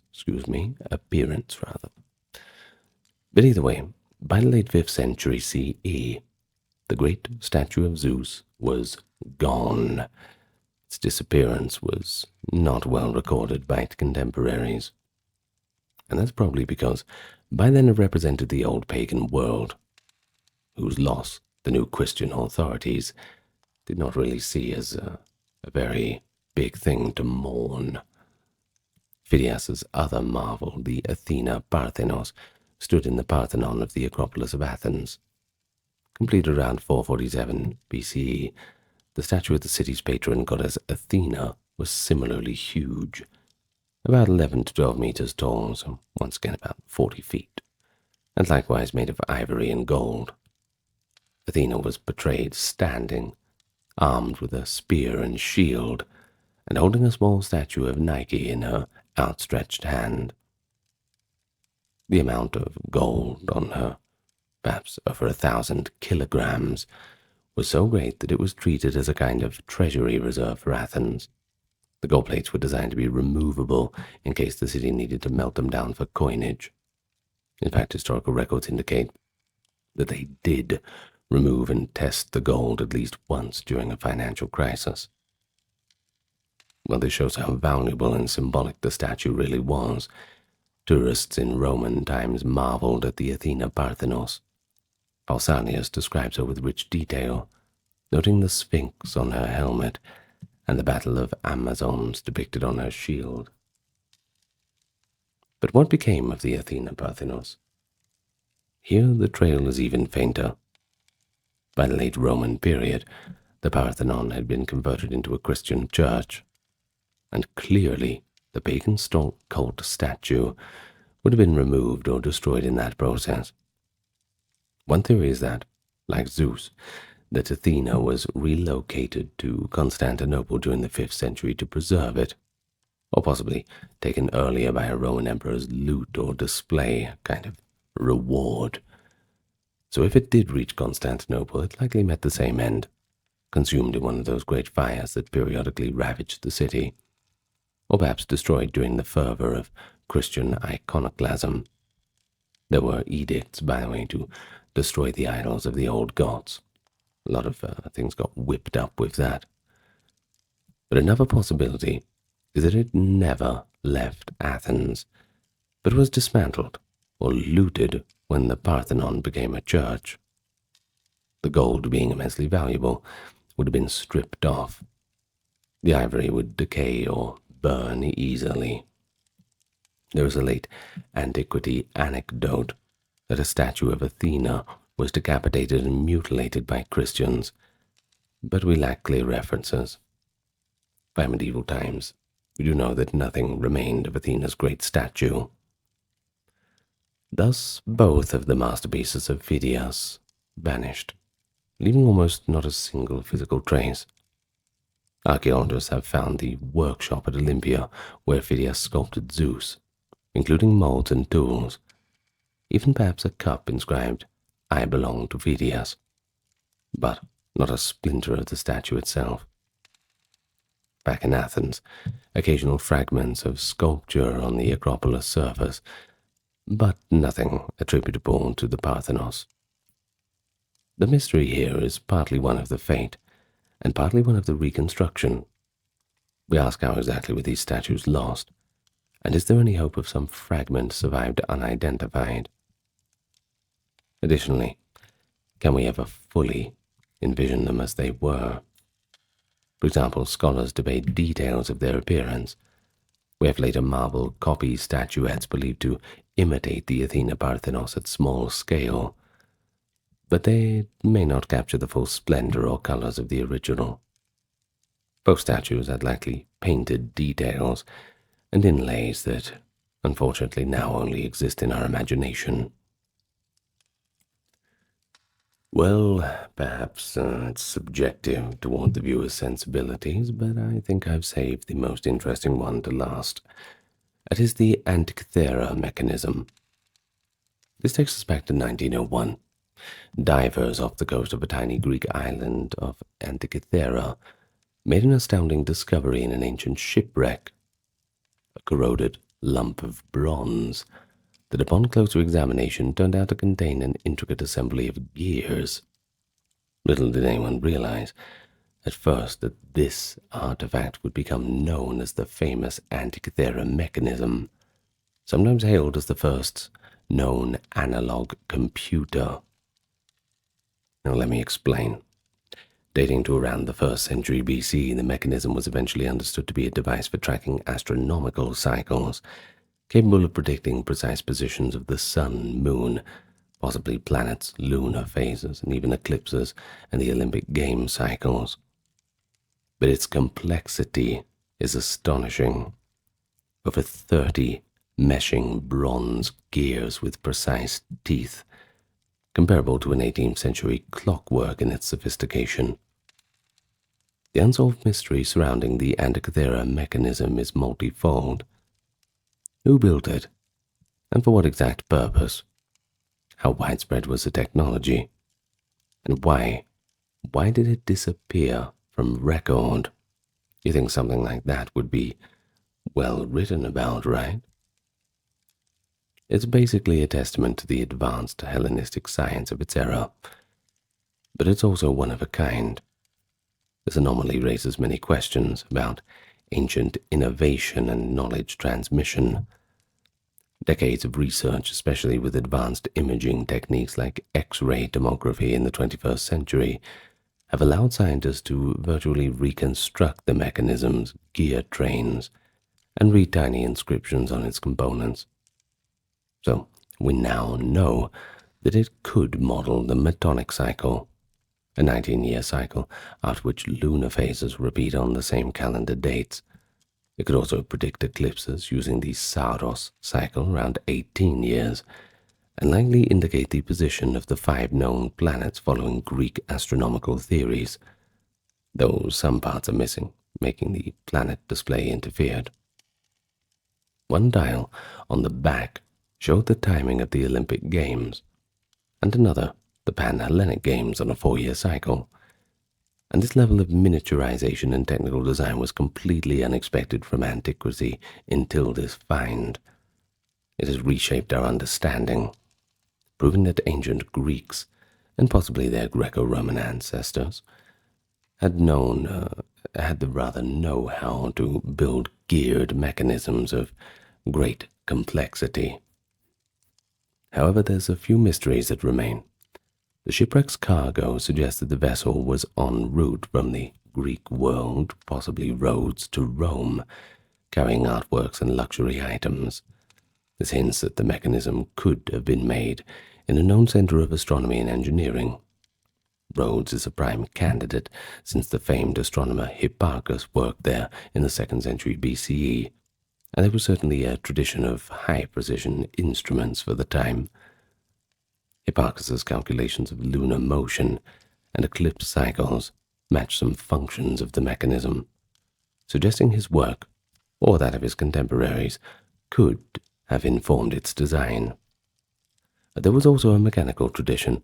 We hear of gear-driven devices in the writings of Archimedes, who built planetariums, and maybe odometers in the 3rd century BCE. And later, in the Hero of Alexandria, that is the 1st century CE. Cicero, too, the Roman orator, wrote of seeing a device made by Archimedes that could display the movements of the sun, moon, and planets, which sounds very much like an orrery or a planetarium device. So could the Antikythera mechanism be part of this same lineage? Perhaps it's the only surviving example of what was once a more common technology, often built of perishable materials, or simply lost. Or perhaps it was an experimental one-off, commissioned for an educated elite consumer. But of course, the unsolved questions include: who exactly designed and built it? No inscription gives it a maker's name. Some have speculated an astronomer-engineer like Posidonius of Rhodes might have a workshop that produced such things. Or it could even be a Roman technology learned from the Greeks. But given the context of the Greek inscriptions on it, it seems to be very Hellenistic. And of course, were there other such mechanisms? We may make a logical assumption and say yes, such skill in gearing likely did not just appear out of nowhere. Maybe simpler devices preceded it, and maybe even more advanced ones followed. But aside from vague literary references, we haven't found another physical artifact as complex until over 1,000 years later, where we find medieval Islamic astrolabes and European clocks. And this gap is quite hard to explain. It might be due to low survival chances of metal in shipwrecks, or that only a very few were made. And what exactly was it used for? Was it a teaching tool, a prestigious showpiece for a rich patron, or even a naval navigation aid? Most think it was educational or a gentleman's scholar's device for exploring astronomy rather than for practical navigation. Such dials include calendars and zodiac, implying it was to show cosmological information rather than just to steer a ship. But we also wonder why such technology did not progress further into, say, an industrial revolution in antiquity. The Greeks clearly had the capability for precise engineering. but such devices might have been exceedingly rare, limited by cost or a lack of economic drive to mass-produce such instruments. The mechanism likely had to be handcrafted by a master, which would be incredibly expensive. And with the tumult of late antiquity, including the Roman political upheavals and the later fall of the Western Empire, it is possible that the knowledge was lost or deemed non-essential. By the time medieval scholars were looking at Greek science, devices like this were long gone, surviving only in descriptions, and that's if the descriptions survived at all. And so as it stands, the Antikythera mechanism poses an unsettling timeline problem. It's an outlier that suggests ancient technology was more advanced than previously thought. Is it a lone genius creation, or the tip of an iceberg of hidden Hellenistic engineering? Well, the ongoing research tries to answer bits and pieces of this. For example, reading the inscriptions on it has revealed an instruction manual of sorts. It names certain calendar cycles and cities, confirming what it calculates. But it also showed that the designer was carefully implementing state-of-the-art astronomy at the time. But we may never get the full story without finding another device or more records. Each improvement in imaging reveals another detail. Recently, they even reconstructed the likely display of the planets on the front dial via computer simulation. The mystery thus is gradually yielding some secrets. Yet the biggest contextual question just remains unsolved. I dare say it will do for quite some time. And there you have it. I told you you were going to get some ancient Greek mysteries, and get them you got. So, before I go, I'm going to thank the top-tier patrons and supporters. Oh, do you hear the ambulance going by? Maybe you don't hear it. Hope everyone's okay. Anyway, let's thank the top-tier patrons and supporters. Kimberly, Christine, Sally, Ember, Susan, Cameron, Carrie, Charlene, Linteries, Katiana, Nicholas, Ulfednir, Alexander, Charles, Christine, Dr. Neurona, Aaron, Jaden, Jim, Jeffrey, Jessica, Madeline, Melissa, Orthodox Review, Scott, Shell, Wendy, Josie, Sarah, Ryan, Thor, Cameron, Stefan, Kevin, HMSHH, Crystal, Dalbury, Anthony, Lucy, Brandon, Kuku Bubonic, Nicholas, Craig, Neftis, Alexander, Gokhan, Dorsey, Vanita, Claire, Courtesy, Carol, Robert, Mary, Bridget, Nefertari, Yvette, Miss Mochi, 11, Allison, Free American, Jennifer, Brittany, David, Cody, Brian, Are You My Mum, Rhonda, Carrie, Caddy B, Lovely, Poma, Kevin, and Marissa. And that's it. At least for now. But I will see you in the next video, whenever you feel like coming back. Maybe you want to go watch another video now. Who knows? Or maybe you're already asleep. If you're not asleep, you better leave a comment telling me that you're still awake. Thank you for listening. Good night, everyone. As always, lots of love to you all, and I will see you next time. Farewell for now.